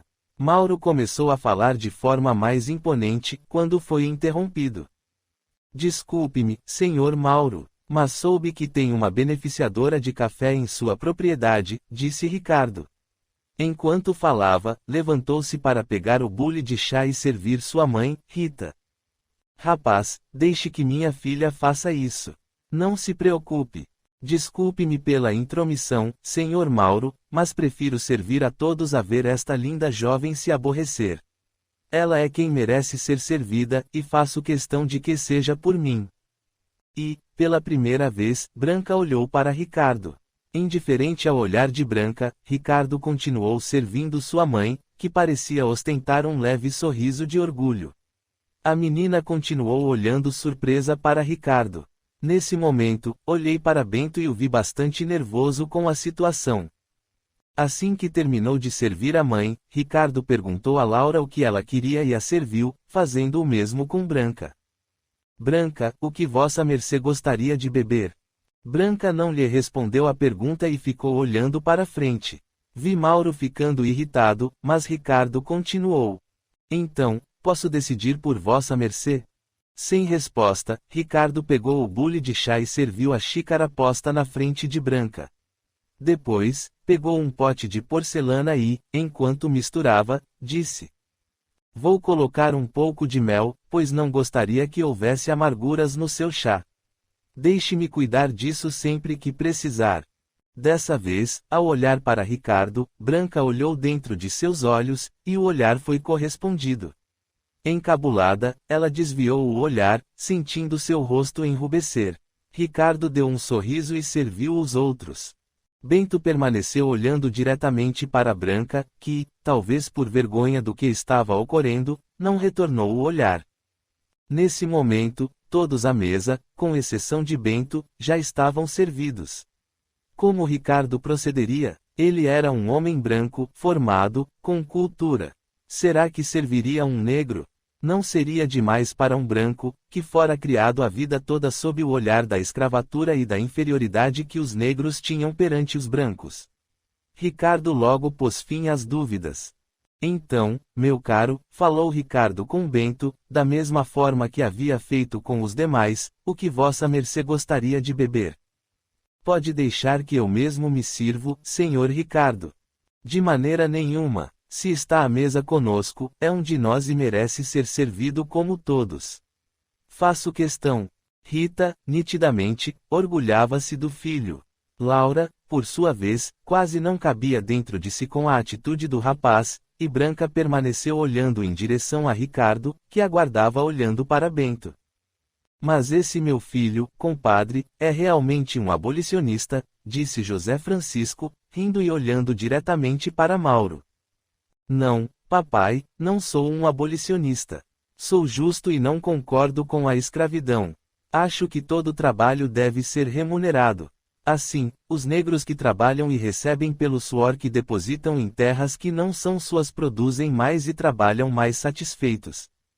Senhor Mauro, o que gastaria pagando seus escravos, retornaria em tripla parte com os lucros extras em sua colheita, pode ter certeza. Mas, assim, os negros iriam juntar dinheiro e ir embora, respondeu Mauro. Acredite, compadre, não é bem assim. Vi com meus próprios olhos. Nas minhas terras, os negros estão recebendo para trabalhar, e tudo vai de vento em popa, informou José Francisco. Mas como funciona? Mauro perguntou incrédulo. Se me permite, papai, gostaria de explicar. Após servir Bento, Ricardo se sentou e, com a concordância de José Francisco, começou a falar. Em nenhum momento, voltou o olhar a Branca. A menina, agora, acompanhava-o com o olhar o tempo todo, enquanto Bento a olhava atentamente. Notava-se que ele estava cada vez mais nervoso. Senhor Mauro, implantamos uma espécie de cooperativa na fazenda de meu pai. Começamos por abrir a senzala, agora ela fica aberta dia e noite. Ordenamos arrumação e asseio aos negros e demos melhores condições para dormirem, como cama, colchões, lençóis e outros utensílios. Eles não dormem mais diretamente nas esteiras. Todos aqueles que desejam receberem dinheiro têm de comprar suas comidas e tudo o mais de que precisam. Aqueles que desejam receber o pagamento em produtos, em vez de dinheiro, podem optar por essa forma. O valor que lhe sobra é adicionado a uma reserva de crédito que controlo em um novo livro que implantei na fazenda. Nele está contido quanto cada um tem de crédito. Também vendemos lotes de terra àqueles que assim desejarem, em dinheiro ou em créditos. É lógico que o valor de tudo em crédito é menor que o valor em dinheiro, pois, dessa forma, estimulo os escravos a guardarem créditos e não nos descapitalizamos perante o banco. Essas terras que oferecemos são terras que não nos servem muito. São espaçosas o suficiente para o que precisam, e poderão construir, futuramente, uma casa com uma pequena horta para próprio consumo. Se preferirem, podem ficar nas senzalas, que sempre permanecerá abertas. Os lucros da fazenda de meu pai já estão quase triplicando, a produtividade cresceu de tal maneira, que tivemos que construir outro galpão para guardar os grãos. Estou pensando em comprar uma beneficiadora de café, mas soube que tem uma aqui e gostaria de poder conversar com o senhor para que possamos usá-la se não for atrapalhar seus negócios. Ofereço em troca essa implementação do sistema de pagamento aos negros e meus préstimos de contabilidade. Dessa forma, nunca mais terá a obrigação de fazer a contabilidade de sua fazenda. Muito impressionante, Ricardo, meus parabéns. Disse Laura. Realmente, meu rapaz, é impressionante. Mas tenho perguntas a lhe fazer. Como é que você garante a permanência deles na fazenda? Perguntou Mauro. Senhor Mauro, todos sabem quanto cada um custou ao meu pai. Então, sabem que ainda são escravos, mesmo não sendo mais tratados dessa forma. Caso queiram, eles podem comprar a si próprios e serem donos de seus destinos, apesar de eu achar que não valeria a pena sair por aí. Mesmo com a carta de alforria nas mãos, embora livres, ainda são negros e enfrentarão muitos desafios fora dos limites de nossa fazenda. Laura expressava um semblante de satisfação e orgulho. Branca também estava sorrindo e, quieta, permanecia olhando para Ricardo. Sendo assim, duvido que vão querer partir. Mesmo sem comprar a liberdade, são livres e podem sair da fazenda, desde que exerçam suas atividades e cumpram com suas obrigações. Caso contrário, são descontados em seus ganhos, como qualquer trabalhador. No início, eles só querem saber o valor de suas liberdades e sempre ficam verificando quanto tem e quanto falta para comprarem a si mesmos. Com o tempo, eles vão percebendo que o melhor é ficar conosco, pois veem que respeitamos cada um deles e que não terão tal tratamento em nenhum outro lugar. A partir desse momento, há uma mudança de pensamento, e eles começam a priorizar a compra do terreno. Os que tentam fugir e são recapturados têm uma segunda chance. Caso haja recorrência, são postos à venda no mercado de escravos, pois não se adequaram à realidade da cooperação, tanto da deles para conosco como da nossa para com eles. Porém, nenhum deles tentou fugir até agora. Muito interessante, meu rapaz, disse Mauro, mas fico preocupado de chegar à minha fazenda e não encontrar mais trabalhadores. Como é que sustentarei minha família? Apesar de não ser contra os negros, sei que são extremamente necessários. Não sou um abolicionista, pois me preocupo em como sobreviver sem eles. Senhor Mauro, também não sou um abolicionista, pois não concordo em dar de graça a liberdade aos negros. Eles são investimentos de vários anos de trabalho dos senhores de cultivos, que são o tesouro desse império. Não acho que os investidores devem ficar sem uma compensação por tais gastos. Na verdade, hoje os negros são bens de direito dos senhores, e, por isso, não concordo em liberdade por liberdade. Porém, devemos trabalhar por compensações. Vossa mercê trabalharia satisfeito se fosse obrigado. Ou trabalharia com mais eficácia e dedicação se remunerado e recompensado pelo trabalho. A verdade é que hoje os escravos trabalham por comida e para não serem castigados. Levantam cedo, mas com pesar, para que não sofram. Já no nosso sistema implantado, eles trabalham para serem indenizados. Acordam ainda mais cedo e trabalham até mais tarde sem que peçamos, simplesmente para que alcancem mais rápido o sonho de cada um, o sonho de ter uma casa ou de ser dono de seu próprio caminho. Se não querem trabalhar, não trabalham, descansam e, assim, não recebem por aquele dia ou por aquelas horas não trabalhadas. Isso os deixa mais distantes dos objetivos. Porém, nos outros dias, estão renovados e trabalham, às vezes, ainda melhor. Não é assim conosco? Por que seria diferente com eles? Não inventei nada, só fiz o que está na frente de todos, mas ninguém consegue enxergar. E quanto a irem embora, isso dificilmente acontecerá, uma vez que o Senhor dará a eles terra para fixarem residência dentro de sua propriedade. Com isso, faremos com que eles próprios e suas famílias queiram ficar. Nunca mais terá problemas com fujões e com compras de negros em mercados. Terá sempre trabalhadores fiéis e contentes. É realmente impressionante, Ricardo, disse Mauro. Mas acho que, por ora, não tenho coragem para fazer assim. Vamos conversar sobre o assunto futuramente e ver como se sairá em sua experiência a um prazo mais longo. Por quê, papai? Questionou Branca, surpreendendo a todos e, principalmente, Bento.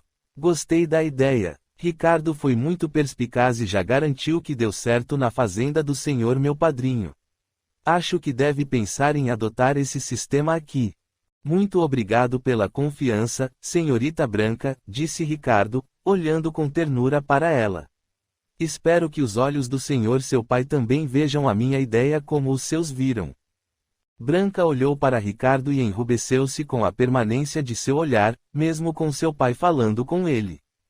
Meu caro, deixemos isso para depois. Vamos falar da beneficiadora de café em minha fazenda. O chá transcorreu em clima mais ameno e, no final da tarde, a família visitante já se despedia. Foi um grande prazer vir à sua residência, meu compadre, disse José Francisco. O prazer também foi nosso, tenha certeza disso, respondeu Mauro. E, virando-se para Ricardo, complementou, e vossa mercê, Ricardo, surpreendeu-me muito com suas ideias e posições. Vejo que se tornou um homem e que não preocupa seu pai quanto ao futuro da família. Obrigado, senhor Mauro. Foi um grande prazer e gostaria de voltar mais vezes para acertarmos o uso da beneficiadora de café. E também para que eu possa conhecer melhor a senhorita Branca, com todo o respeito. Ricardo, então, olhou diretamente para Branca, que, com o rosto avermelhado, olhou para o chão. Ela tinha um pequeno sorriso em seus lábios e percebi que Bento também estava olhando para Branca, porém como se não acreditasse no que via. Laura, então, rompeu o silêncio e falou: Ricardo, vamos aguardar outras visitas suas. Quem sabe possam se conhecer com o tempo, não é mesmo? Para que precipitar os acontecimentos? Será sempre bem recebido em nossa casa, Mauro completou rapidamente. Podemos agendar uma visita para o mais breve possível, a fim de que vejamos os negócios e para que tenhamos o prazer da sua companhia para mais um chá ou almoço. Logicamente, respondeu Ricardo e, olhando para Branca, continuou. Apesar de que, em minha próxima visita, gostaria de vir como amigo, não como negociante. Mas é certo que sim. Pronto, está convidado para o almoço de domingo. Logo após a missa, voltará conosco. Aceita? Perguntou Mauro. Mas é certo que sim. Ricardo, virando-se para Branca, estendeu sua mão e permaneceu alguns segundos sem resposta. Mauro olhou com pesar para a filha, que estendeu sua mão até que Ricardo pudesse segurá-la. Atrevo a despedir-me citando Luís de Camões: se de saudade morrerei ou não, meus olhos dirão de mim a verdade. Com essa frase, Ricardo olhou profundamente nos olhos de Branca, que estava nitidamente envergonhada. Ele abaixou, como se fosse beijar a mão dela, e, antes de chegar a um palmo de distância, interrompeu a ação sem tirar seus olhos dos olhos de Branca. Foi um prazer imenso reencontrá-la, senhorita Branca. Em seguida, voltou à sua postura e soltou com delicadeza a mão da moça. Depois de se despedir dos demais, todos foram para a varanda. A charrete já estava à espera da família, então eles subiram e foram embora. Todos voltaram à sala, e Mauro retomou a fala. E então, Laura, não é um homem bom para nossa filha. Querido Mauro, é nossa filha quem deve decidir isso, não acha? Sim, acho, mas acho também que ela deve dar uma chance ao rapaz. Deixar que ele a conheça e que ela também o conheça. E, virando-se para Branca, Mauro continuou: não é um bom rapaz, Branca. De certo, é um bom rapaz, meu pai. Ele mudou muito desde a última vez em que nos vimos, porém não sei se quero conhecê-lo. Eu lhe asseguro que irá conhecê-lo. Pode estar certa de que, se não o quiser, tudo bem. Mas que irá conhecê-lo, disso não abro mão. Tudo bem, papai, concordo com vossa mercê. Não estou me sentindo muito bem. Peço licença para me retirar, disse Bento a todos com um semblante entristecido. Branca fixou o olhar em Bento, que não olhou mais diretamente para ela. Claro, meu filho, disse Laura. Quer alguma ajuda? Quer ficar no quarto de hóspedes por hoje? Não será necessário, senhora Laura. Só preciso descansar. Então, Bento saiu pela cozinha e passou por sua tia, que, assustada com a pressa dele, falou em alto tom. Eita menino doido, que sucedeu? Ele ignorou a tia, desceu as escadas e seguiu pelo corredor até chegar ao seu quarto, onde entrou, trancou a porta e se deitou na cama. Em seguida, começou a chorar muito, visivelmente magoado com tudo. Com certeza, foi um dia muito difícil para ele. Alguém tentou abrir a maçaneta, mas, ao percebê-la trancada, falou: Meu menino, que sucedeu? Fale comigo. Tia, deixe-me em paz, por favor. Preciso ficar sozinho. Abre para mim, meu menino. Tia, respeite minha decisão, pelo amor que tem por Deus. Preciso ficar só. Ara, então dispós, se quiser, se pode falar com eu. Bento continuou chorando com o rosto no travesseiro enquanto a imagem se diluiu até não vermos mais nada. Quando a imagem tornou a aparecer, Bento estava sentado em um toco de madeira do lado de fora da casa grande. Era noite, e o rapaz olhava a lua enquanto mascava a raiz de um capim que havia retirado da grama perto dele. Boa noite, Bento, disse Branca, enquanto se sentava ao seu lado. Deve estar sendo uma noite boa para vossa mercê, não é mesmo? Perguntou Bento em tom de ironia. Lógico que sim, por que não estaria? Não sei, vossa mercê é quem deve me dizer. Deve estar toda feliz de ter conhecido o senhor Ricardo. Pare com essas besteiras, Bento. Vi no senhor Ricardo uma grande oportunidade. E ainda fala na minha cara que viu nele uma grande oportunidade, disse Bento, enquanto se levantava como se fosse embora. Mas ora, Bento, sente-se aqui ao meu lado e pare com esses pensamentos. Eu o amo e mereço respeito de vossa mercê, disse Branca. Respeito, mas vossa mercê pareceu bastante impressionada com o senhor Ricardo, não é mesmo? Sim, lógico que sim, mas escute o que vou falar. Sem escutar, Bento se retirou, deixando Branca para trás. Ele caminhou em frente e se distanciou cada vez mais da casa grande. Seguiu caminhando sem ao menos olhar para trás. Branca não o acompanhou. Bento estava só e de onde estava podia ver uma luz à sua frente e ao longe. Foi em direção a ela, que era de uma lamparina dentro de um casebre velho. Ao chegar mais perto, encontrou um homem armado, apresentando uma péssima aparência. Ele possuía uma barba cheia e disforme, cabelos despenteados e usava uma roupa suja. O que quer, negrinho? Perguntou o homem. Ora, o senhor Mauro já mandou vossa mercê me tratar bem, não é? Ele pode mandar o que quiser. Para mim, você não passa de um negrinho que eu não posso encostar. Mas um dia você vai ter o que merece. Vamos, abre a senzala. Hoje, quero ficar aí dentro. Olhe que posso acabar confundindo você lá dentro e dando um corretivo em você, disse, rindo de forma sarcástica. E a senhora Laura manda decapitá-lo. Se não fosse sim a Laura, tenho certeza que o senhor Mauro não seria o mesmo, e você estaria nas minhas mãos, seu negrinho desaforado. Em seguida, abriu a porta.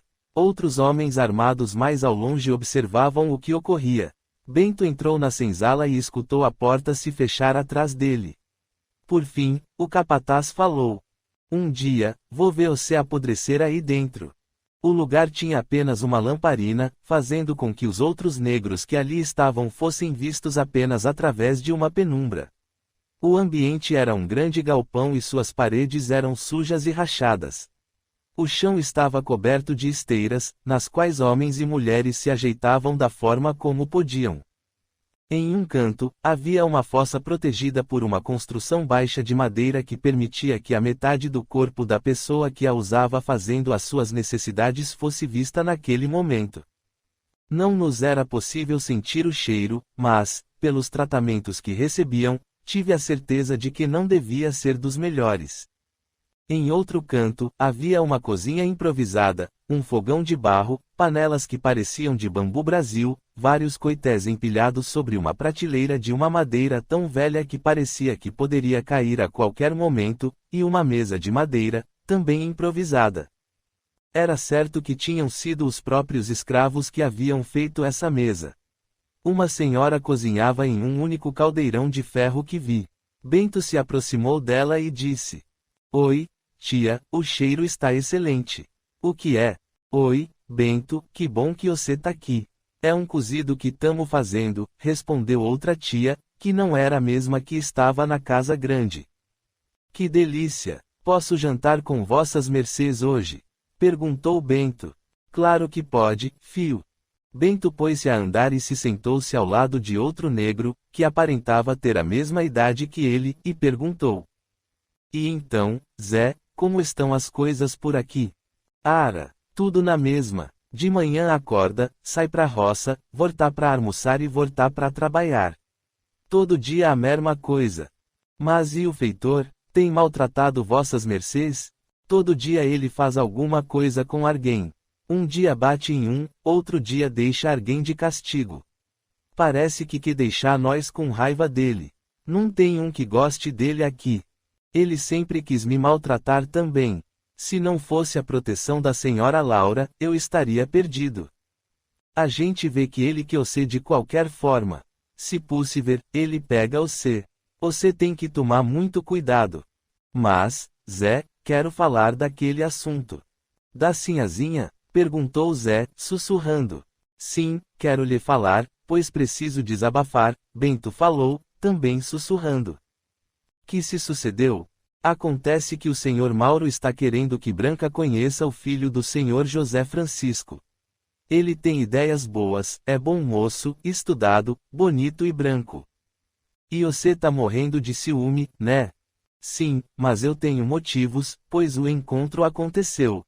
A família dele foi convidada para o chá da tarde e vieram todos. Ele foi muito imponente durante o encontro e virou o centro das atenções. Branca ficou derretida por ele, tenho certeza. Mas eu já tinha dito a você que isso não podia dar em boa coisa. Eu disse que isso não dá certo. Onde já se viu a filha de um senhor de escravos sendo namorada de um negro? Bento, você tire isso da cabeça. Mas, Zé, agora quero fugir com Branca, quero ir para bem longe. Preciso da sua ajuda. Quando quis me ajudar, eu disse que não precisava, porém agora preciso ir para o mais longe possível. Mas isso não pode ser assim de um dia para o outro, preciso de mais uma semana. Tudo bem? Se precisa, então que seja. É bom que me dá tempo de falar com Branca. Amanhã, voltaremos a falar sobre esse assunto. Tá bom, Bento. Nessa hora, a tia que cozinhava se aproximou de Bento e de Zé, oferecendo um coité para cada um. Bento e Zé pegaram os coités e colocaram farinha dentro do cozido. Zé ajeitou a comida com a mão, fazendo pequenos bolinhos, e comeu. Mas Bento se levantou e foi até a área da cozinha, pegou uma colher de pau e voltou para o lado de Zé. Após misturar a farinha no coité, também se pôs a comer. Parecia estar delicioso, pois a maioria das pessoas repetiu. A tia colocava pouco em cada coité e ainda havia muito no caldeirão. Os dois também repetiram e, depois, continuaram a conversar sobre outras coisas. Bento se deitou e ficou ouvindo histórias que o amigo contava sobre o trabalho até dormir. Ao perceber, Zé se deitou ao lado do amigo e também fechou os olhos. Na manhã seguinte, Bento voltou para a casa grande, encaminhou-se para a entrada de baixo, pegou roupas limpas em seu quarto e seguiu em direção ao banheiro. Já de banho tomado, saiu da casa e se sentou ao pé da escada que levava à sala. Permaneceu lá durante algum tempo, até que Branca saiu pela porta e o olhou. Branca, preciso falar com vossa mercê, disse Bento. Branca se virou, como se fosse voltar para a sala, mas Bento pediu. Branca, por favor, espere um minuto. Porque tenho que esperá-lo ou fazer o que me pede. Preciso lhe falar, disse, aproximando-se de Branca. A menina, visivelmente magoada, virou-se e ficou de lado para ele, esperando que falasse. Sussurrando, ele falou. Branca, a hora que tanto espera está chegando. Fugiremos em no máximo uma semana. Mas agora não quero mais fugir, pois nós agora. É o senhor Ricardo, não é? Quer conhecê-lo, disse, interrompendo Branca. É, preciso conhecê-lo, porém o que quero? Chega, Branca. Não vou ficar ouvindo essa conversa de apaixonada. Em seguida, Bento virou-se e desceu as escadas correndo. Mas, Bento, volte aqui. Mais uma vez, cheio de ciúmes e abalado, ele saiu correndo para longe da casa, enquanto Branca permaneceu na varanda observando-o se afastar. Mais tarde, e já vestido com outra roupa, Bento estava em uma colina perto da casa. De longe, observava Ricardo e sua família chegarem na bonita charrete da família. Era domingo, o dia combinado para o almoço. Bento começou a se aproximar devagar e observou todos entrarem na casa. Se mantendo a uma distância segura para não ser visto, ele continuou observando. Após algum tempo, Ricardo e Branca saíram da casa conversando e se sentaram no banco da varanda. Vez ou outra, trocavam sorrisos. Ricardo, então, levantou-se, ficando de frente para Branca, gesticulando como se contasse uma história, enquanto a menina permanecia atenta. Percebi que Bento seguia olhando, imóvel, parecendo não acreditar que Branca não havia cumprido o trato de não deixar Ricardo se aproximar. E, mais ainda, ela parecia deixar que ele a cortejasse. Então, Laura apareceu, falou algo, e eles entraram novamente. Era a hora do almoço, e todos ficaram bastante tempo lá dentro. Bento não saiu de sua posição, apenas se sentou e permaneceu olhando a casa. Após algumas horas, Ricardo e Branca saíram novamente pela porta. Branca estava segurando umas sombrinhas, então era certo que iriam caminhar pela fazenda. Eles desceram as escadas enquanto Laura reapareceu na varanda e se sentou no banco. Os dois caminharam em direção ao lago e conversaram enquanto o margeavam, sempre bem vigiados por Laura e, sem que soubessem, também por Bento, que permanecia imóvel. Após conversarem por bastante tempo, os jovens retornaram à casa. Laura se levantou e foi até a porta do casarão, parecendo chamar alguém. Em seguida, retornou para o lado dos dois. Mauro se juntou aos três, e eles ficaram conversando por alguns minutos. Ao longe, Jairo saiu do estábulo montado em um cavalo e trazendo outro puxado pela rédea presa em sua sela. Ao chegar junto à casa, ele desmontou do cavalo e acenou para o grupo acima. Ricardo e Mauro acenaram em resposta, porém conversaram mais um pouco. Ricardo se despediu de Laura e de Mauro, e Branca desceu com ele até o pé da escada. Lá permaneceram por mais uns 2 minutos, até que Ricardo pegou a mão da menina e repetiu o gesto do outro dia, fez menção de beijar sua mão, porém chegou a alguns centímetros dela sem tirar os olhos de seu rosto e voltou à posição ereta. Em seguida, virou-se, subiu em seu cavalo e foi embora com Jairo, ambos cavalgando e sendo observados por todos. Branca subiu novamente as escadas e parou ao lado do pai, que passou um dos braços sobre os ombros da filha, ainda observando a partida de Ricardo. Nessa hora, Ricardo virou o rosto em direção à casa e, de longe, acenou um último adeus, sendo respondido por todos. Quando Ricardo desapareceu de vista, todos começaram a entrar na casa. Branca, por sua vez, parou à porta e se virou, como se procurasse algo. Depois de pouco tempo, também entrou na casa. Bento se levantou e foi andando na direção contrária da casa, e tomou o caminho que havia feito quando foi à senzala no outro dia. Ele se aproximou de uma janela gradeada por madeiras grossas e escuras e, olhando para o interior da senzala, perguntou: "Olá, a senhora viu o Zé?" "Foi pra lida cedim, respondeu uma senhora negra que preparava alguma coisa no fogão. "Sobrou alguma comida do almoço? Estou com muita fome." "Sim, tem umas raspas de comida aqui, ó." Então, a senhora pegou um coité e colocou um pouco de comida. Em seguida, levou até a janela e entregou a ele, que, dessa vez, comeu com as mãos. Após comer, devolveu o coité, despediu-se e foi em direção ao campo. Caminhou por um tempo até que avistou muitos negros trabalhando na colheita do café. Era um campo grande e havia muitos capatazes ao redor dele, todos armados. Bento continuou caminhando, ia em direção a um dos trabalhadores que ali estavam. "Boa tarde, viu o Zé por aqui?" "Vi, sim, ele tá logo ali na frente." "Olhe", respondeu o homem enquanto apontava para Zé, que colhia café um pouco à frente. Bento agradeceu e caminhou até o amigo. "E então, Zé, como estão os preparativos?" cochichou Bento ao amigo.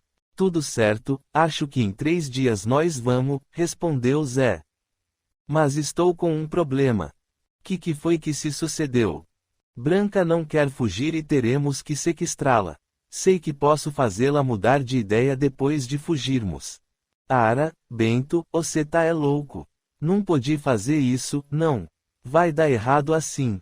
"Zé, preciso da sua ajuda. Farei isso com ou sem vossa mercê, mas preciso de vossa mercê. Por favor, ajude-me." "Ara, eu sei que vou se arrepender, mas tudo bem. Vamos continuar." Nesse momento, escutamos uma voz vindo por trás dos dois. "Eu sabia que ia pegar você um dia, negrinho. Você tá descoberto, e vou contar tudo." "Para o senhor Mauro", disse o capataz enquanto mirava a arma para a cabeça de Bento. "Feitor, por que diz isso?" "Eu não fiz nada", disse Bento, tentando despistar. "E eu não escutei que vai fugir com esse negrinho fedorento e ainda vai levar a sinhazinha." Escutei bem o que disse. Não foi nada disso que escutou. Vossa mercê entendeu errado. Cale a sua boca, seu negrinho safado. É o senhorzinho que vai decidir o que vai acontecer. O feitor chamou outro homem e mandou que ele fosse buscar o senhor Mauro. Vocês dois, vamos pra senzala. Lá vocês vão ter o que merecem. Empurrando Bento e Zé para a frente, levou-os para a senzala. O feitor foi caminhando atrás dos dois até chegarem lá. Abriu uma outra porta, que ficava de frente para a porta de entrada da senzala, e os três entraram em uma sala bem menor, que tinha um tronco com grilhões exatamente no centro dela. Grossas argolas se prendiam às paredes ao redor da sala, e algemas de ferro bruto, presas a correntes, passavam por dentro delas. Em um canto, vários chicotes, varas secas e barras de madeiras grossas. O feitor prendeu os dois nas algemas e pôs-se a rir sarcasticamente enquanto olhava para Bento. E assim ficou até a chegada de Mauro. O que está acontecendo aqui? Por que prendeu o Bento, feitor? Por que esse negrinho tava tramando fuga com esse outro? Mentira dele, senhor Mauro. Ele sempre quis me pegar e está falando isso só para que o senhor permita que ele me castigue. Mas ora, vamos parar de conversa fiada. Pergunta pra esse aqui, ele é frouxo e vai contar tudo. É só dar umas chicotadas nele. E o senhor sabe que nunca mente pro senhor.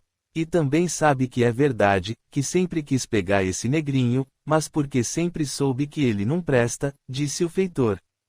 Então, castigue o outro e vamos ver o que ele fala. Bento, por favor, Bento. Cala a sua boca, negrinho, disse o feitor enquanto tirava as algemas dele. Deixem-no em paz. Eu falo tudo. Libertem ele, que eu conto tudo. Por favor, senhor Mauro, disse Bento enquanto chorava. Mauro, então, olhou para o feitor e mandou que ele soltasse o Zé. Mas senhor, ele estava junto. Tem que ser castigado também. Já mandei soltar, Mauro respondeu seriamente. O feitor soltou o Zé, que ajoelhou, agradeceu a Mauro e pediu desculpas a Bento. Rapaz, da próxima vez não terá perdão, disse Mauro ao menino. Agora, vá para a senzala e fique lá. Zé obedeceu. Ele saiu chorando enquanto o feitor abria a porta da senzala. Então, quando Zé estava prestes a entrar, recebeu uma coronhada do feitor e caiu dentro da senzala chorando. A porta se fechou sob risadas do feitor. Quando retornou à outra sala, Mauro ordenou a ele que soltasse Bento. Mas, senhor, ele você não pode deixar. Ele ia sequestrar a sua filha. Solte ele, de certo algo o aflige. Solte, já mandei. E, contra sua vontade, o feitor abriu as algemas. Bento se ajoelhou chorando e agradecendo a Mauro. Conte-me, rapaz, o que aconteceu. Senhor Mauro, o senhor é um bom homem e vou lhe contar tudo. Talvez entenda, eu e a senhorita Branca nos amamos. Ela e eu sonhamos em viver juntos esse amor, mas sou negro e sei que é difícil que um negro seja aceito para uma relação de amor com uma pessoa de cor branca. Estamos namorando, senhor, e nosso amor é puro. Nós nos amamos verdadeiramente, e Branca me pediu que armasse uma fuga para que pudéssemos viver esse amor. Por isso, pedi ajuda ao Zé. Então, é por isso que está sumido desde o primeiro dia em que Ricardo veio à fazenda para o chá. Sim, eu fiquei com ciúmes. Tentei falar com Branca, mas parece que ela está encantada. Porém, tenho certeza de que ela me ama e sei que só ficou deslumbrada pelas ideias do senhor Ricardo. O senhor me entende? Sim, meu jovem. Então, quer dizer que não se falaram. Falei 2 vezes com ela, porém em ambas as vezes ela me deixou com ciúmes, então saí e a deixei falando sozinha. Então, Mauro olhou para o feitor e falou. Ele é todo seu, faça o que quiser com ele e, depois, dê um fim nele. E não deixe nunca que descubram isso. Faça com que achem que ele fugiu. Ouviu-me? Sim, sim, o disse o feitor com um sorriso no rosto enquanto olhava para Bento. Mas, senhor Mauro, o senhor é quase meu tio. Fui criado sob seus olhares. Nunca gostei de vossa mercê. Sempre o aturei pelo amor que tenho a Laura. Não sei por que ela gosta de vossa mercê e não sei o que o torna tão especial a ela, pois é um negro. Agora ainda se mete com minha filha.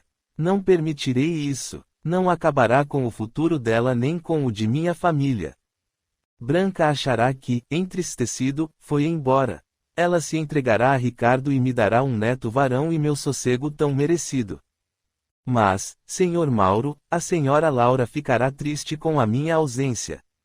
Mauro se aproximou de Bento e deu um chute em seu rosto, fazendo-o cair no chão. Então, cuspiu em cima do menino e falou: Para mim, vossa mercê não passa de um negro fedido. Logo, Laura o esquece. E, dirigindo-se ao feitor, continuou: Feitor, faça um bom serviço. Quero que ele sofra. Em seguida, Mauro se virou e saiu da sala. Bento chorava compulsivamente e pedia que o feitor o deixasse ir embora, prometendo que nunca mais voltaria. Porém, o esforço foi em vão. O capataz pegou uma vareta seca e começou a açoitar Bento, que se contorcia em dores pelo chão. Depois, pegou o chicote e continuou o açoite. Entre as chicotadas, o capataz desferia chutes contra Bento, que foi perdendo as forças até desmaiar. O feitor aguardou um tempo e acordou Bento.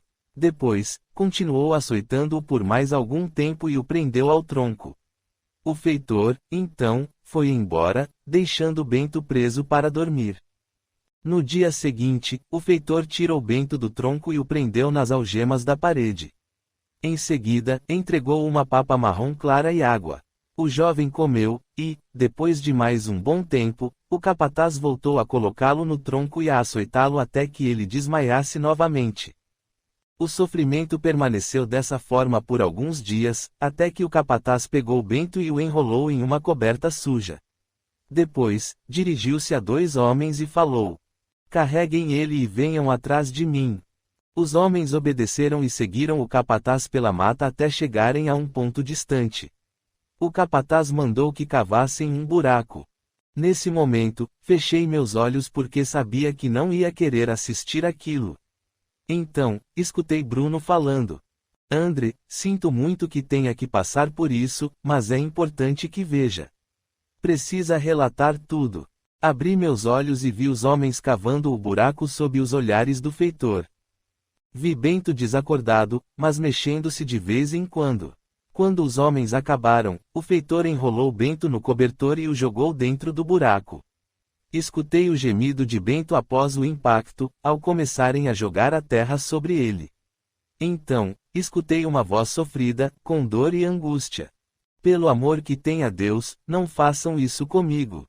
Libertem-me, que sumo e não volto nunca mais. Suplicou Bento. Os homens ignoraram e continuaram a jogar a terra, até que cobriram Bento por completo, silenciando sua voz. Quando terminaram de cobrir o buraco, o feitor voltou a falar: Podem voltar, que eu vou ficar mais um pouco aqui. Os homens obedeceram e deixaram o feitor sozinho. Para meu espanto, ele desabotoou a calça e urinou sobre a terra onde Bento se encontrava. Eu sabia que ia ferrar você, negro fedido. E finalmente se virou e foi embora rindo. Tudo ficou escuro, e pude ouvir os pensamentos de Bento e saber o que sentia. Deus, por que esta provação? Sentir-me encerrado abaixo da terra, machucado, sem forças para mexer-me e tolhido. A voz, por falta de ar, não sai, e nunca conseguiria pedir ajuda. Tento em vão me esforçar para respirar. Eu estou condenado. A ninguém desejo este fim. Que cruel punição de uma terrível existência. Por que me fez negro? Queria ser branco. Penso nos que conheci e no que vivi no passado. Sinto-me perdendo o fôlego, não tenho mais como respirar. Sinto uma dor lancinante em meus pulmões. De repente, não sinto mais nada. A cena escureceu à nossa frente e voltamos nossa atenção ao quarto de Daniel. Eu chorei ao ver a morte tão sofrida e difícil de Bento. Bruno falou, olhando para mim. Calma, meu querido amigo. Sei que é difícil presenciar e reviver essa provação, porém tem que ser forte para que não passe seus sentimentos a Daniel. Olhei para Flávio e o vi concentrado, de olhos fechados, segurando a cabeça de Daniel como em simbiose mental com ele. Vou me recuperar. Podemos sair logo para que não passe nada para Daniel? Perguntei, ainda sofrendo. Sim, André, vamos. Ao sairmos do quarto, encontrei Dona Ermelinda carregando a bandeja com os 2 copos de suco de laranja. Ela os entregou e perguntou: Como foi lá, amigos? Tudo bem, Dona Ermelinda. Nosso amigo André precisa de repouso. Ele testemunhou uma experiência complicada e deve se recuperar, falou Bruno, enquanto eu bebia o suco. Como sempre, o suco estava maravilhoso, e me senti muito bem enquanto o bebia.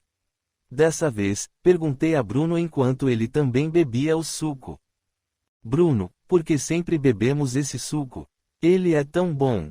Na verdade, André, esse suco é um preparado energético para que recuperemos mais rápido nossas forças. Então, entendi por que bebíamos o suco. Achava que era só por cortesia, mas era mais que isso. Saímos da casa e me despedi de Dona Ermelinda. Flávio continuou no quarto com Daniel, certamente o protegendo da minha tristeza. Bruno também se despediu de Dona Ermelinda, que, mais uma vez sendo muito simpática, disse: Caros amigos, é sempre bom revê-los. Espero vocês em breve. André, prepararei o suco que tanto gosta com mais cuidado, para que goste cada vez mais. Dona Ermelinda, acho impossível eu provar algum suco melhor que o seu. Ele é o melhor que já tomei em minha vida. E, depois de sorrisos sinceros e felizes, despedimo-nos. Bruno estendeu as mãos para mim e a segurei. Voltamos e, quando chegamos, percebi que estávamos na área neutra, pois só via luz ao nosso redor. Por que viemos para a área neutra, Bruno? Estamos recebendo ataques?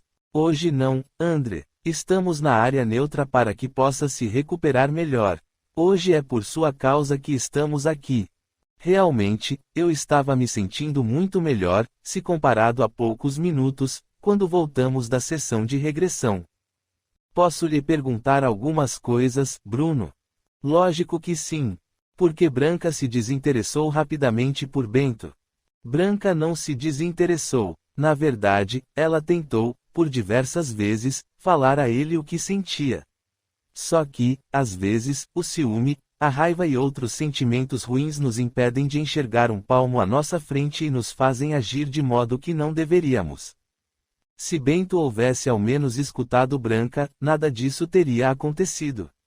O desfecho provavelmente seria outro. Por quê? O que ela ia dizer a ele? Ela viu em Ricardo uma oportunidade de conseguir a alforria de Bento para que ele fosse livre. Assim eles poderiam ficar juntos. Mas, para isso, precisava que Ricardo ganhasse a confiança de Mauro, e isso só aconteceria se ela deixasse que ele a cortejasse.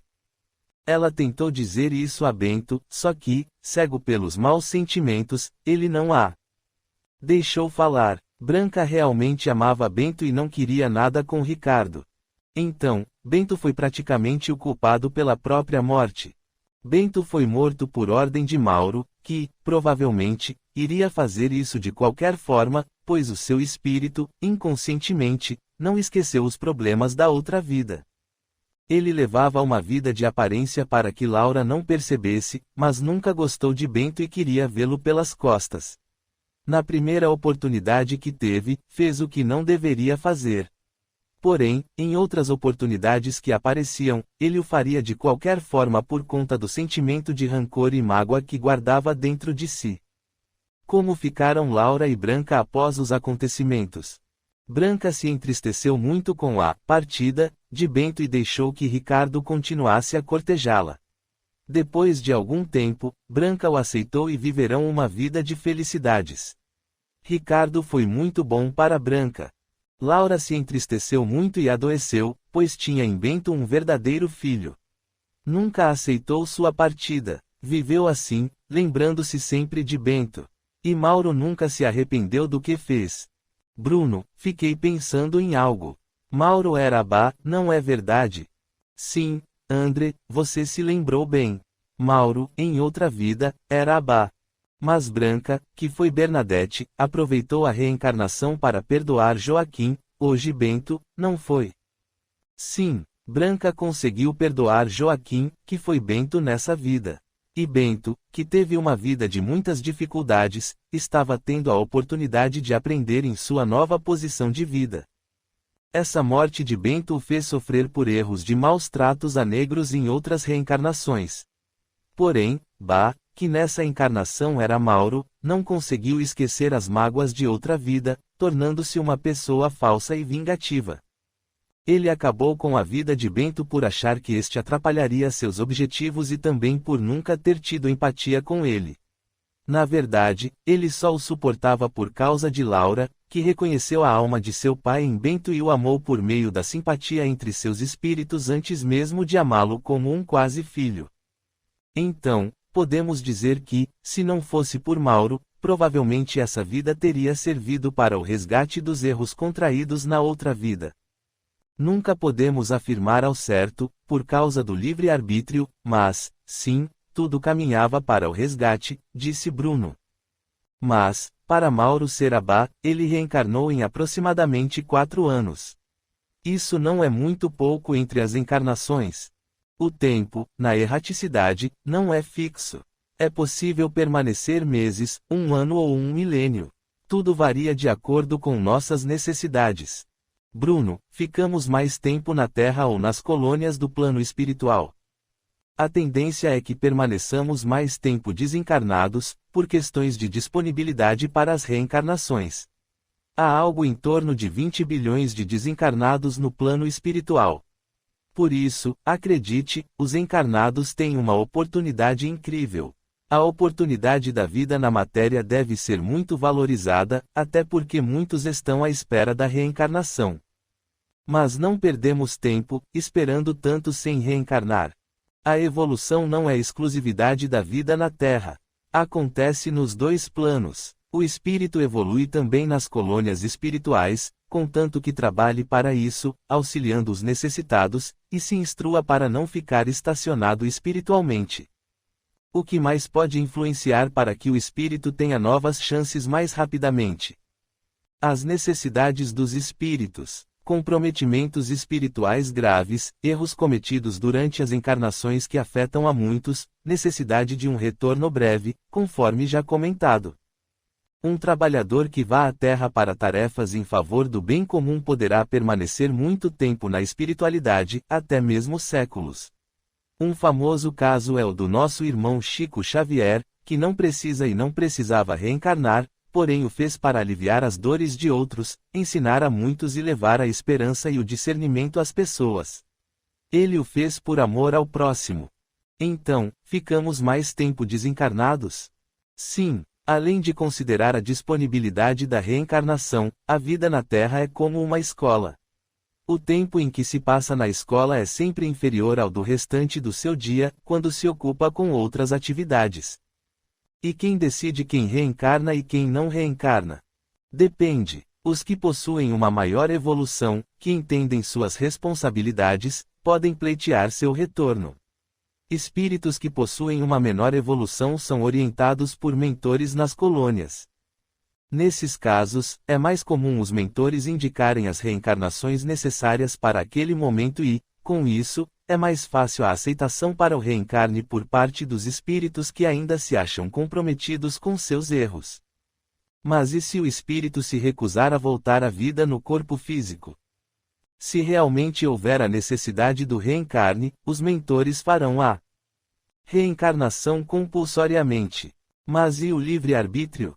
O espírito não tem que assumir suas necessidades de aprendizado e aprimoramento. Se for forçado, ele pode não cumprir suas responsabilidades espirituais, assumidas antes da encarnação, não é?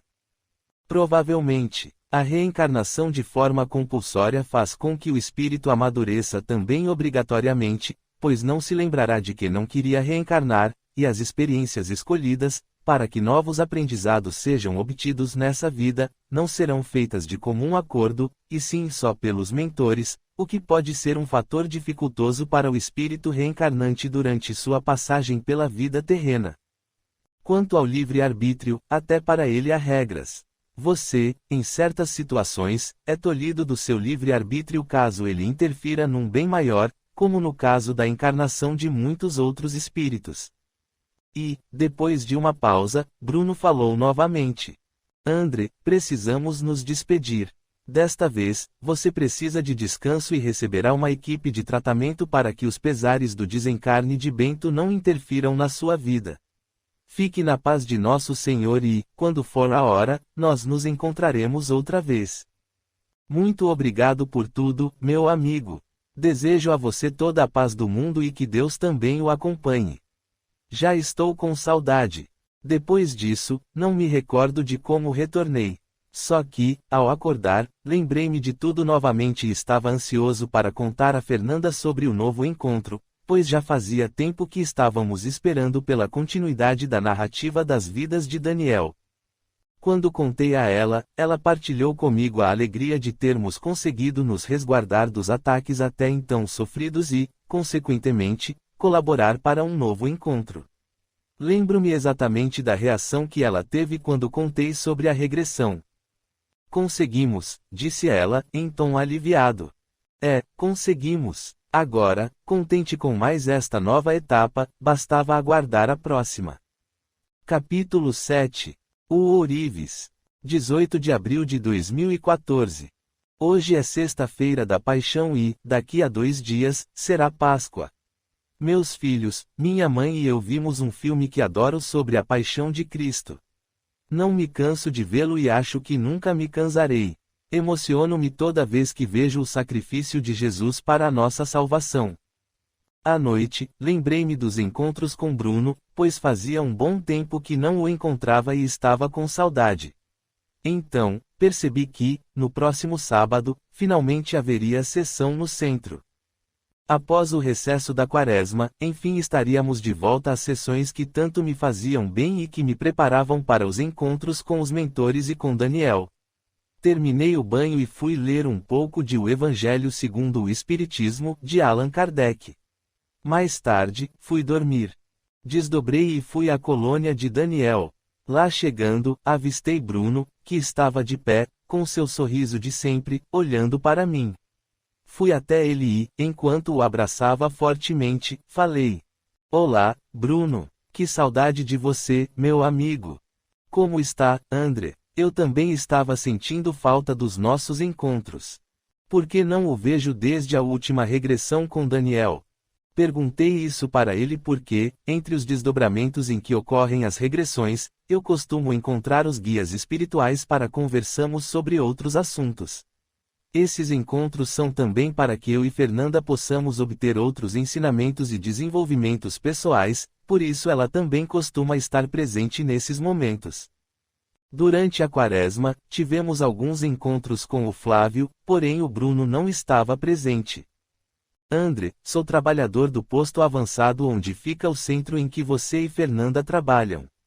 Nos tempos de Quaresma, muitos guias espirituais, que ajudam e trabalham lá, voltam às suas colônias com o objetivo de se energizarem para que possam atuar no trabalho espiritual em mais uma temporada.